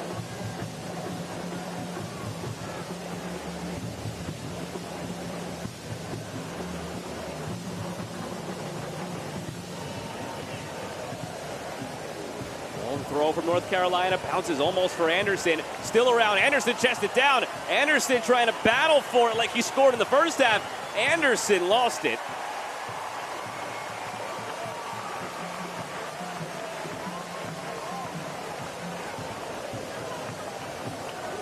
Officially Sam Gleadle with a pair of assists this evening for Lou City. Ada McFadden had the assist on the first goal.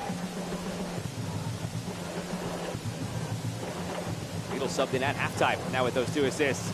In the corner for North Carolina and away by Lambert.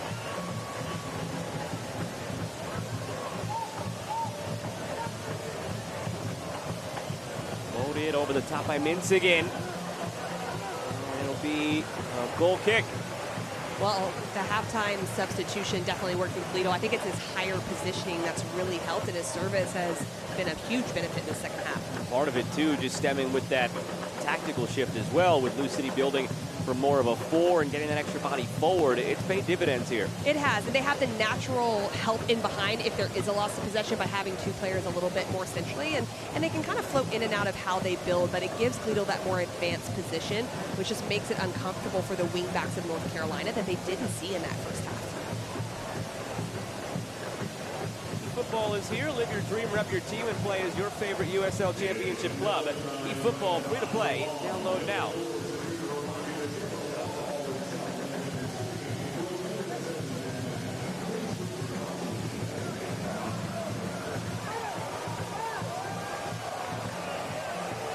They go again. Serrano finds Dia.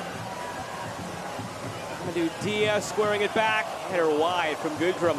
All of a sudden, Casey, part of it through some miscues by North Carolina, but this is starting to look like the Lou City team of last year, where they could score at will, where they were opening up, where it felt like every time they had a transitional moment, it was going to end up in the back of the net. Well, I think a lot of that has to do with the way that their shape is right now and they're going for it, but I also think they're being rewarded for finding the back of the net, because as North Carolina tries to go forward a little bit more, there's more open space in midfield, they can go in transition, and that's where they look extremely dangerous.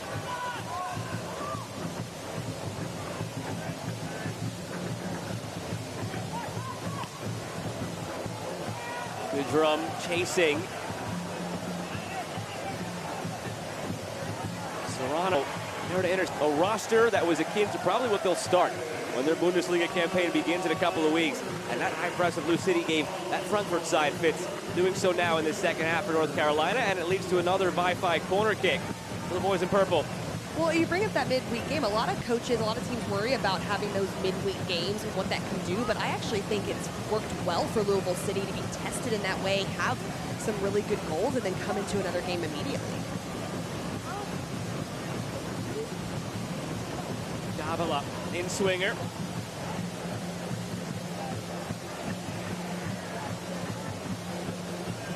Secondary ball in. Drum bumps into Maldonado. Well, back to that friendly against Frankfurt. The biggest takeaway for Danny Cruz was the mentality after the match. They were losing 1-0 at half. They scored 2 quick goals to take a 2-1 lead to the hour mark. They lose 5-2 on conceding 4 unanswered goals. So when he went back to the locker room, everybody was visibly angry and disappointed, and he understood it because, look, you just lost 5-2, a loss is a loss, but there was some nuance to it. He wasn't disappointed in them because it was a Champions League team that played guys who were worth $20 million, and those guys who were worth $20 million went ahead and got some pretty nice goals in that game where you just tip your cap to it. But they were disappointed. They were still heated that, hey, we were up 2-1 and we lost, and we shouldn't have. And you're seeing some of that mentality spill over now, too, tonight. Talk about heated. Absolutely. It's continued to be They're Dolabella carrying and it Adams. on. They're carrying it on. It is Dolabella and Adams, but I want to go back to what you said about Frankfurt as well. You want your players to feel like they can play with anybody. Yeah, you don't want to beat. Oh, here we go. Oh, We've been saying it the whole first half. it. At some point it was coming, and there it is. Adams and Dolabella get the dual yellows. Well, now it's time to slow it down a little bit from our center official, so I understand why he did this. Okay, enough's enough. I let you guys do this in the first half, not in the second. But coaches provide context in those big games against a Champions League team, but you want your team to feel like they can play with anyone and at least compete and make it difficult. And because they were in a position of being up, I think that's what makes it sting a little bit more when you lose. Both those yellows brought to you by Bone Dry Roofing. Just over 20 minutes to play.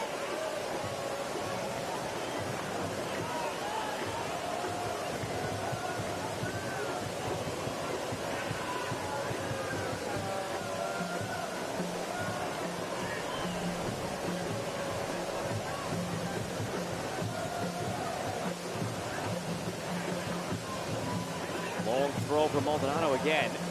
Lining up for the volley, mincing it, bouncing through on the volley. Now it's Conway slicing. Never had a chance.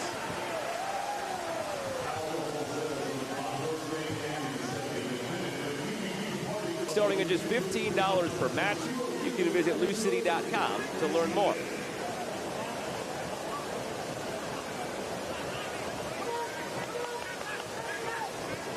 Well, now this is going to be time for Louisville City to show their box organization, because naturally with the context of the game, North Carolina is going to try to go forward a lot. That errant ball goes out of play, but they're going to have to figure out how to be really tight defensively on services, and there's more commitment of numbers a little bit higher up the field from North Carolina.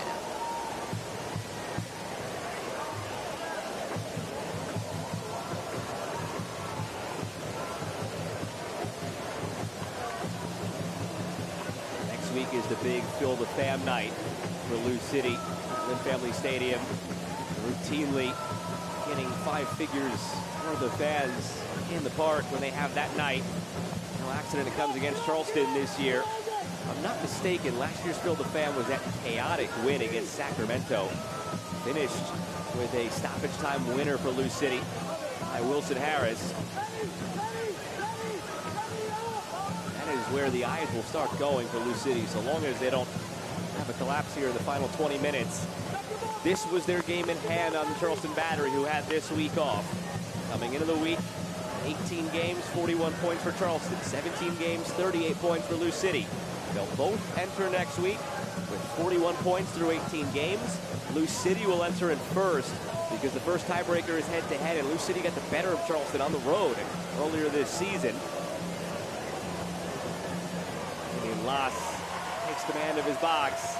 So if you are peeking at the standings and you're wondering why, it is Lou City in first, even though Charleston are 3 better in the goal differential. Just keep in mind now as we go down the stretch of the season here, first tiebreaker head-to-head.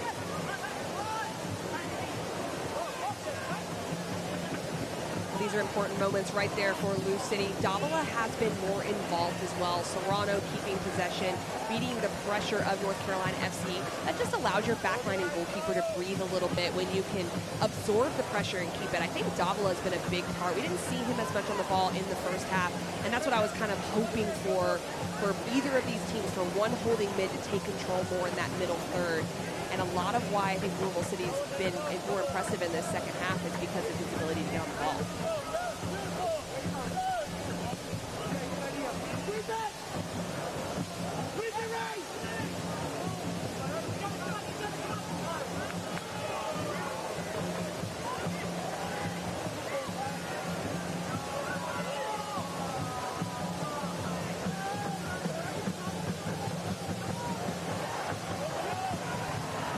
Wilson through. Goodrum there. Goodrum denied by Mulqueen. Well, it did look like there was an offside called in that moment, so a little bit of the timing off, but also the pace of the pass a little bit too much. It invites Mulqueen, so even if it hadn't been offside, you want a little bit more texture on that little slip ball in behind.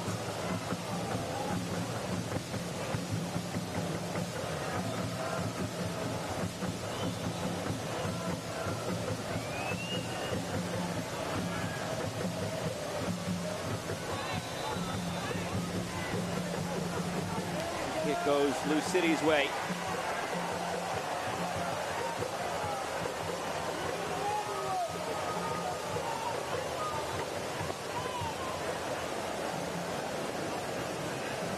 At this point, neither side have really dipped into the bench much. It's been status quo. The only change was coach coming off at halftime for Sam Gleadle, which paid dividends. Sam Gleadle came in and had 2 assists. Lou City were tied 1-1 at the break. Scored 5 minutes in. And then just a short while ago, go from 1-1 level at the break to up 3-1 now. Danny Cruz pushed the right button there. Well, Gleadle will be the one that really gets the assist, of course, and some of the praise for what he was able to do with as a final product. But I like the fact that Aiden McFadden also played higher, which allowed Gleadle to get even higher up the field. Lambert's called for the foul in this moment, but it's that combination and Danny Cruz knowing kind of how to pull the strings a little bit to allow that to happen.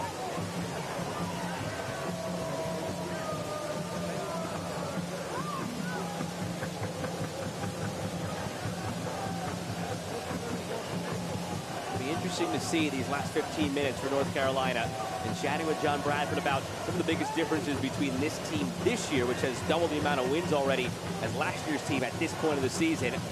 This one goes toward Olabella, but out of play. Said the biggest thing, or one of the biggest things rather, is just a sense of belief that's very palpable, where last year's team at times around this time of the year would just wane late in games, and they wouldn't have that bite, that fight. Well, last week, they're down in stoppage time against Loudoun in Jägermeister Cup in a game that didn't mean anything for North Carolina, who were at that point already eliminated. They scored in stoppage time to tie. They go to the shootout and win. So last week was a big telltale sign for John Bradford that this year's team is a little bit different in terms of that belief. And we've got 15 minutes, down 2 goals here against Lou City to possibly further that assertion. 2 changes coming here. Berner and Craig coming off. And Cervania and Tristan Hodge coming on.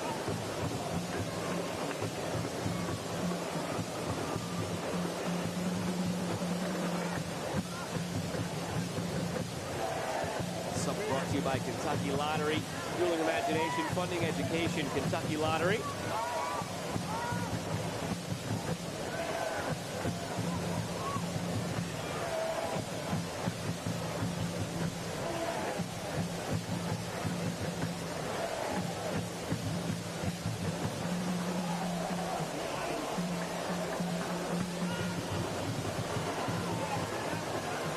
Anderson latches on.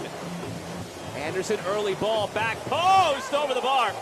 Great vision, better ball to find Evan Conway, who just couldn't finish it in the end. Well, all 3 forwards for North Carolina were involved in this. First, it was Dolabella with the recognition that it was a 1v1 at the back. Anderson doesn't use his pace to go in behind, but instead uses his vision, which was great.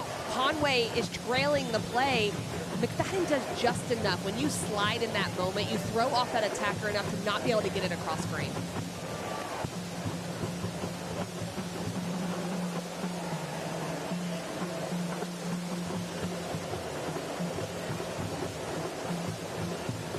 Anderson hustling, header back to Laz.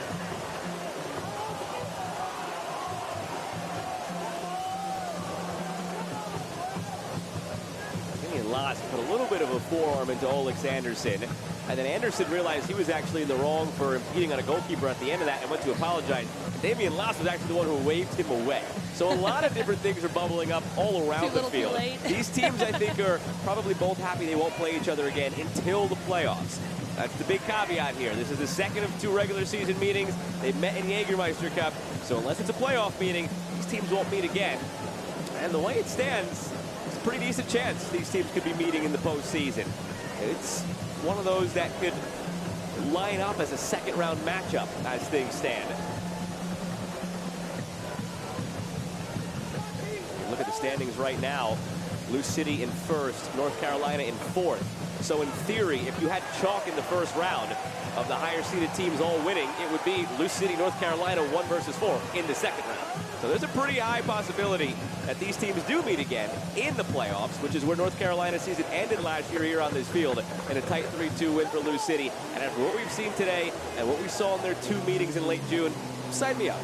Well, we think it's heated tonight. Wait for that potential of that happening. But yeah, both teams, I love the intensity from this game, but it's not for lack of strategy either. It's the combination of both that makes the matchup so intriguing.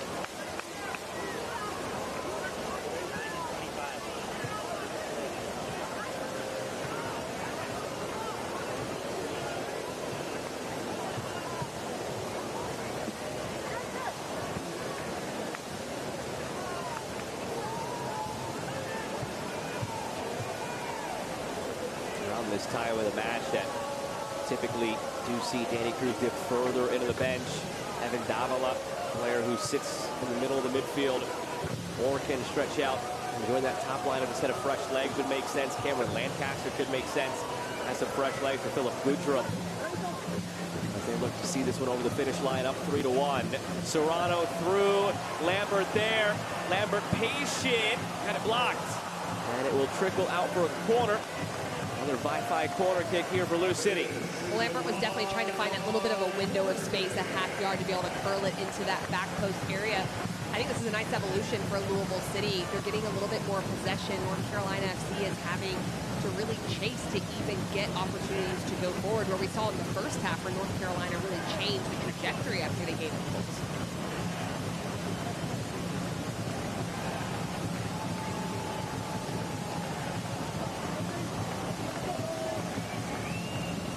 Taylor Davila looking back post, headed away by Hodge. Good service from Davila. Put it into a dangerous area, can do so again here as the ball finds him once more. Wants to get to his left foot if he could. He's trying to. Goes with the right foot, feeds it into a dangerous spot, and it's skied into the stand. And there are 2 changes coming here for Lou City. It'll be Cameron Lancaster, Philip Goodrum, and it'll be Evan Davila for Jansen Wilson. Wilson scored the insurance goal to make it 3-1 Lou City. And Goodrum scored what would be the match-winning goal as he departs. It made it 2-1 in the 50th minute. 2 players that are in very good form coming off the field, getting the goals, but also I love the way that they connected within the run of play. But you've got Lancaster who can hold up the ball really well. That's really important in these waning moments of a game, coming into it, and Davila great in possession and plays a very good defensive role in the center of midfield.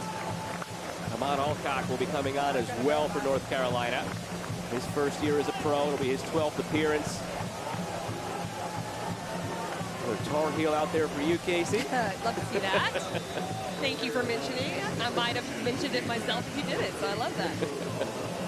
Actually, they do hold off on that sub. They were set to bring Alcock on, you so you have to wait. We'll mention it again. Exactly, we'll mention it again.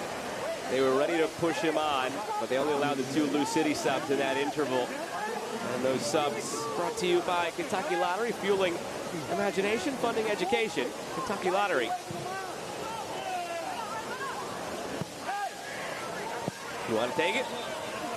Y'all let you. I like hearing it. I like hearing it from you. That'll be all for Pedro Dolabella. He departs, and the former Tar Heel, Ahmad Alcock, comes on. I'll give Maryland some credit at some point for you. I'll repay the favor. Also brought to you by Kentucky Lottery, fueling imagination, funding education. Kentucky Lottery.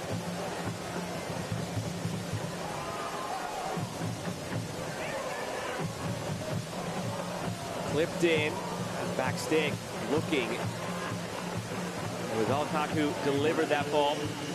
Fans time to vote on tonight's Lynn Family Vision Man of the Match. Poll will be open for the next 10 minutes. Vote now on the Lou City app.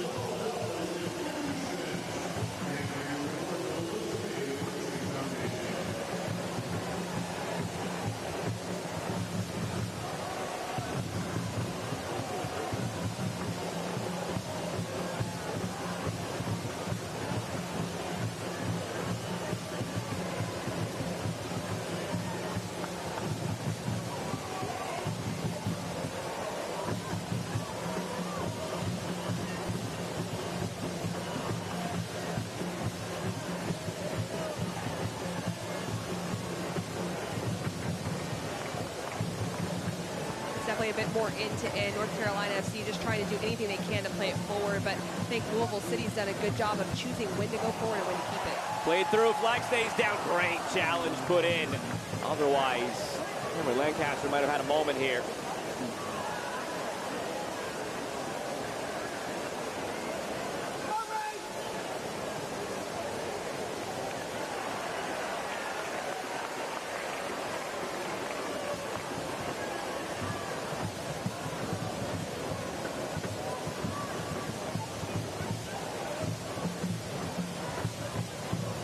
This on the call the other night with Gary Bailey when we had the Louisville Eintracht Frankfurt friendly. It is definitely taking getting used to. Cameron Lancaster on this Lou City side wearing 53 versus 17 during his heyday for the club, while there is also another key player 17 on the Stanley Say, Cameron Lancaster, when Taylor Davila has the ball. Yeah, I went back to my old boards and all my old information, and I was like, wait a second here. We got to change this up a little bit. But, hey, another very top player wearing that number, though. So, and now sharing the field with Cameron Lancaster. All-league first team last year, Taylor Davila. His brother Evan Davila has had a much larger role this year. Well, Flores being summoned over to the bench. Which coach or substitute is getting a yellow card here? It looks to be Danny Cruz who picks up the yellow. And that is confirmed. Danny Cruz announced in stadium as the yellow card. I have a sneaking suspicion he might have just taken it for the bench there, but that's how it goes.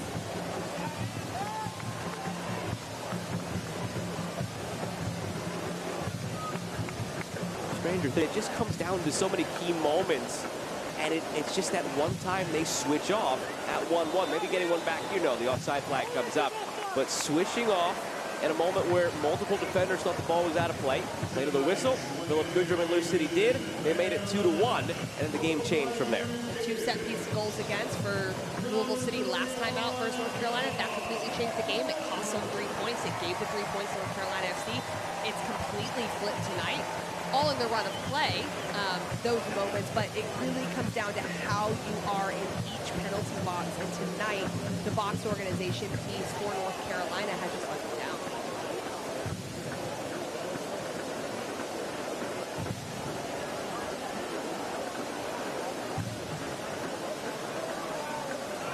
Carolina preparing another change. It'll come here. Adam Luckhurst replacing Olex Anderson. Olex Anderson departs with a goal. Willed it in that first half. Just a terrific bit of effort. Popped up in a couple of other moments. Anderson with some really good looks.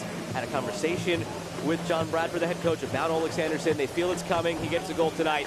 A player who may be on his way now into the second half of the year. It doesn't appear that it's going to make a difference as far as the result tonight, but when you look at the big picture, when you look at the context of the rest of the season, that could be a catalyst for him to continue to move forward as North Carolina FC approaches the next few games.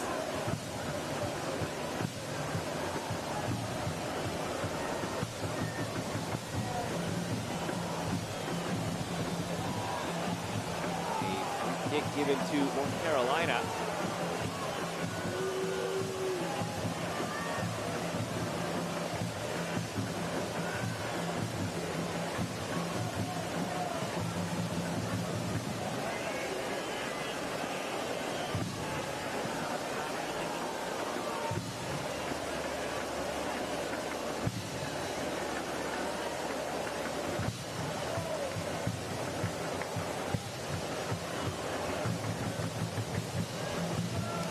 Pressuring. When you do have a team stationed in Cary, North Carolina, you're going to get the Tar Heels that you appreciate, but you're also going to get some of the Blue Devils. Adam Luckhurst in his first professional season out of Duke.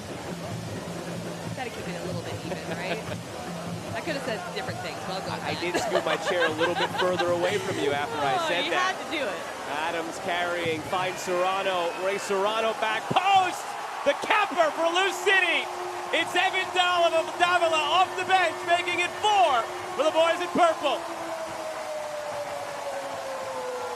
Well, Louisville just looks hungry. They have numbers still going forward. It's not about the context of a game that it's already 3-1.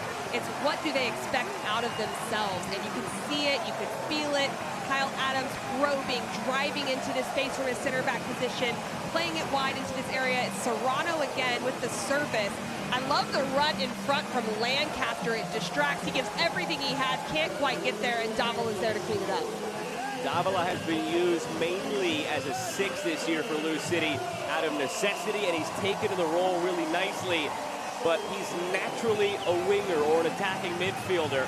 So when he's pushed up the field in that position, he's comfortable.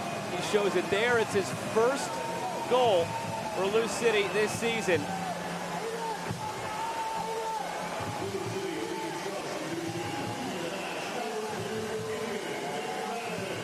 Davila gets his first.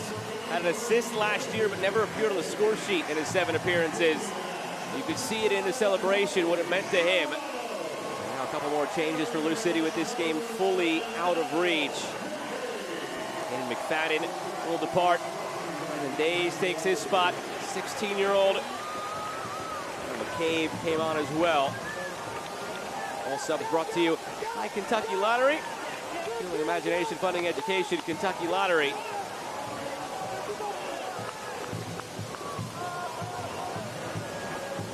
Flip toward Las, had trouble with it. Had to just knock it away. Not sure if you got a good read of that off the foot. Lost track of where he was perhaps as well. It would just be window dressing now for North Carolina to pull one back, but still a moment where you can salvage something going into next week with your NCFC. Well, it's great recognition from Luckford just to notice that Loss was a little bit high, but his retreat step to be able to make the save was really well timed. Your man of the match this evening is Sam Gleedle.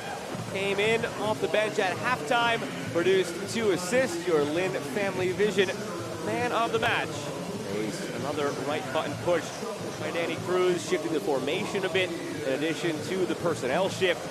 Gleedle rewards it with a pair of assists. Exactly what I was going to say about Danny Cruz, understanding his team, understanding what the game needed in that moment, and Gleedle made him look very good coming in, not only getting the 2 assists, but also just helping in that middle third and helping this group have a little bit more of the run of play.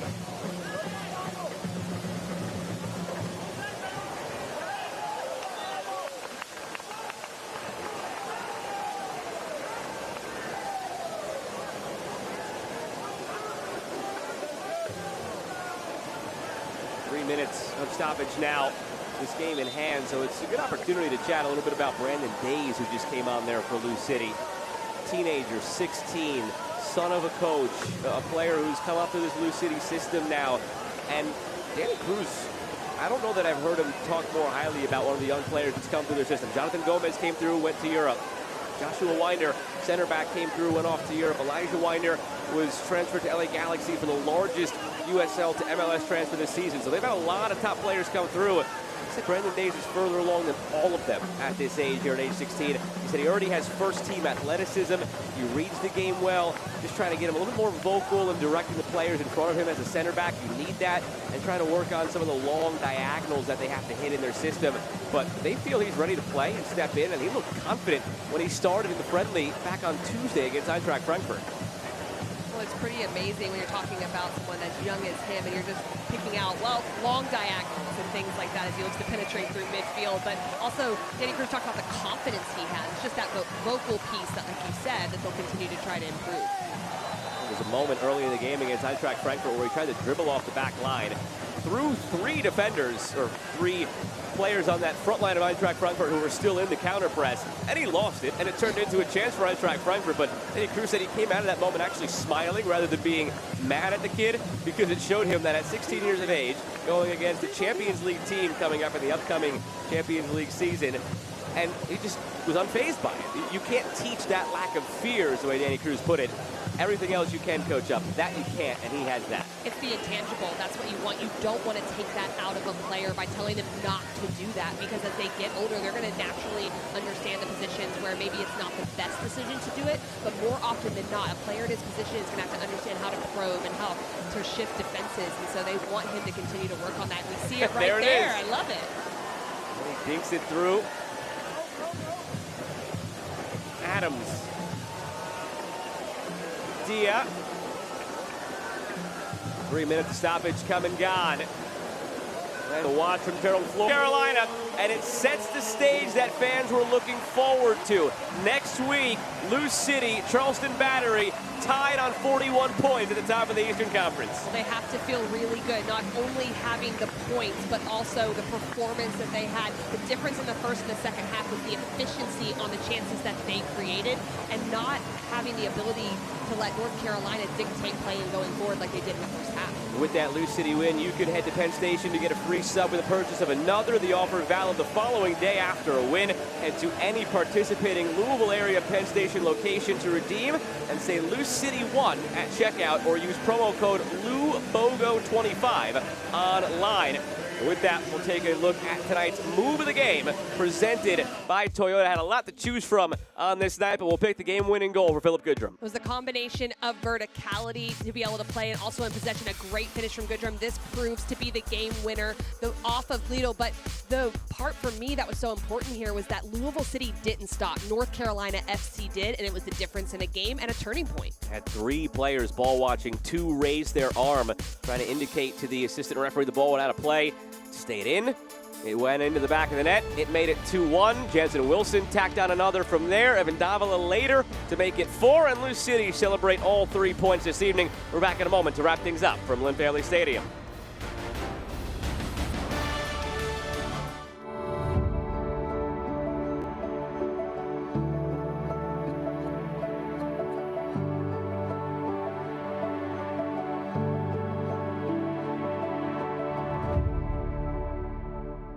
Power up your summer fun with the power of choice.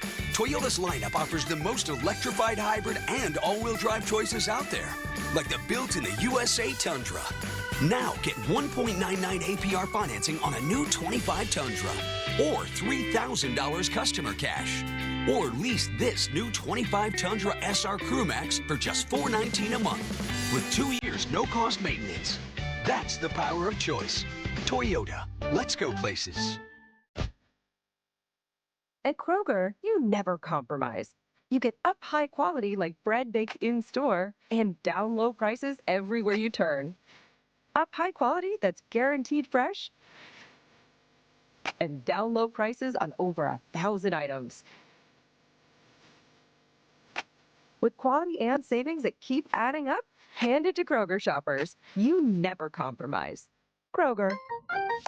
Fresh for everyone. Ready to upgrade your air for less? Durr does that. Right now, get a new water heater for free when you upgrade your heating and cooling system. Saving you money, just another reason A+ Durr is your call for comfort.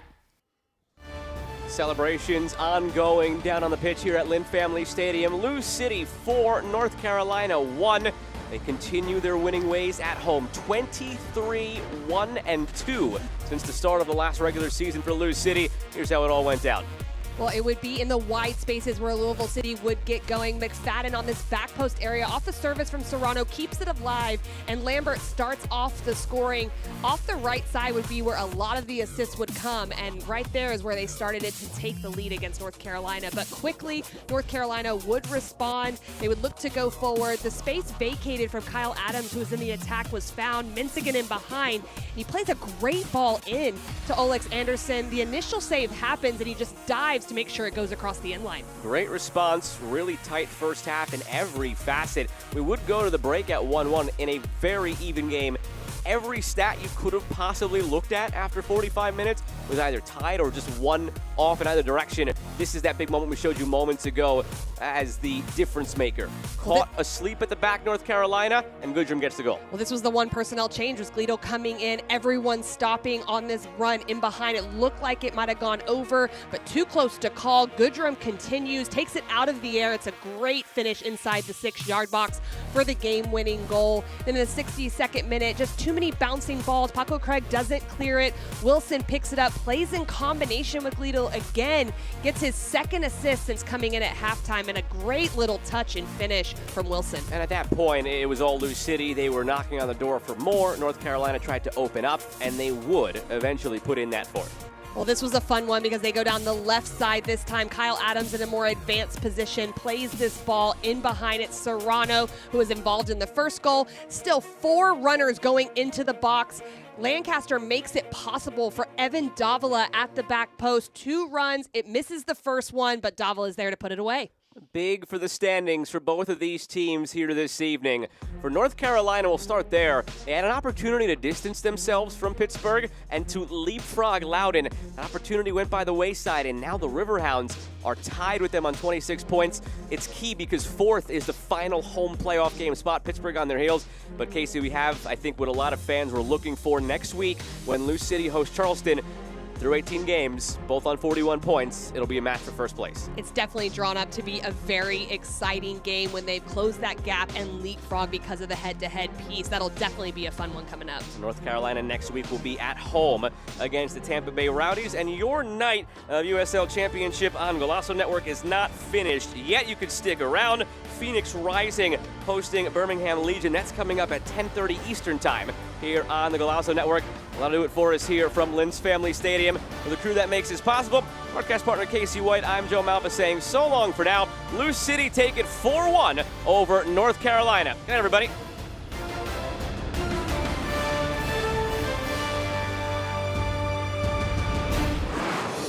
This copyrighted telecast of the United Soccer League cannot be retransmitted, rebroadcast, or reproduced without the express written consent of the United Soccer League.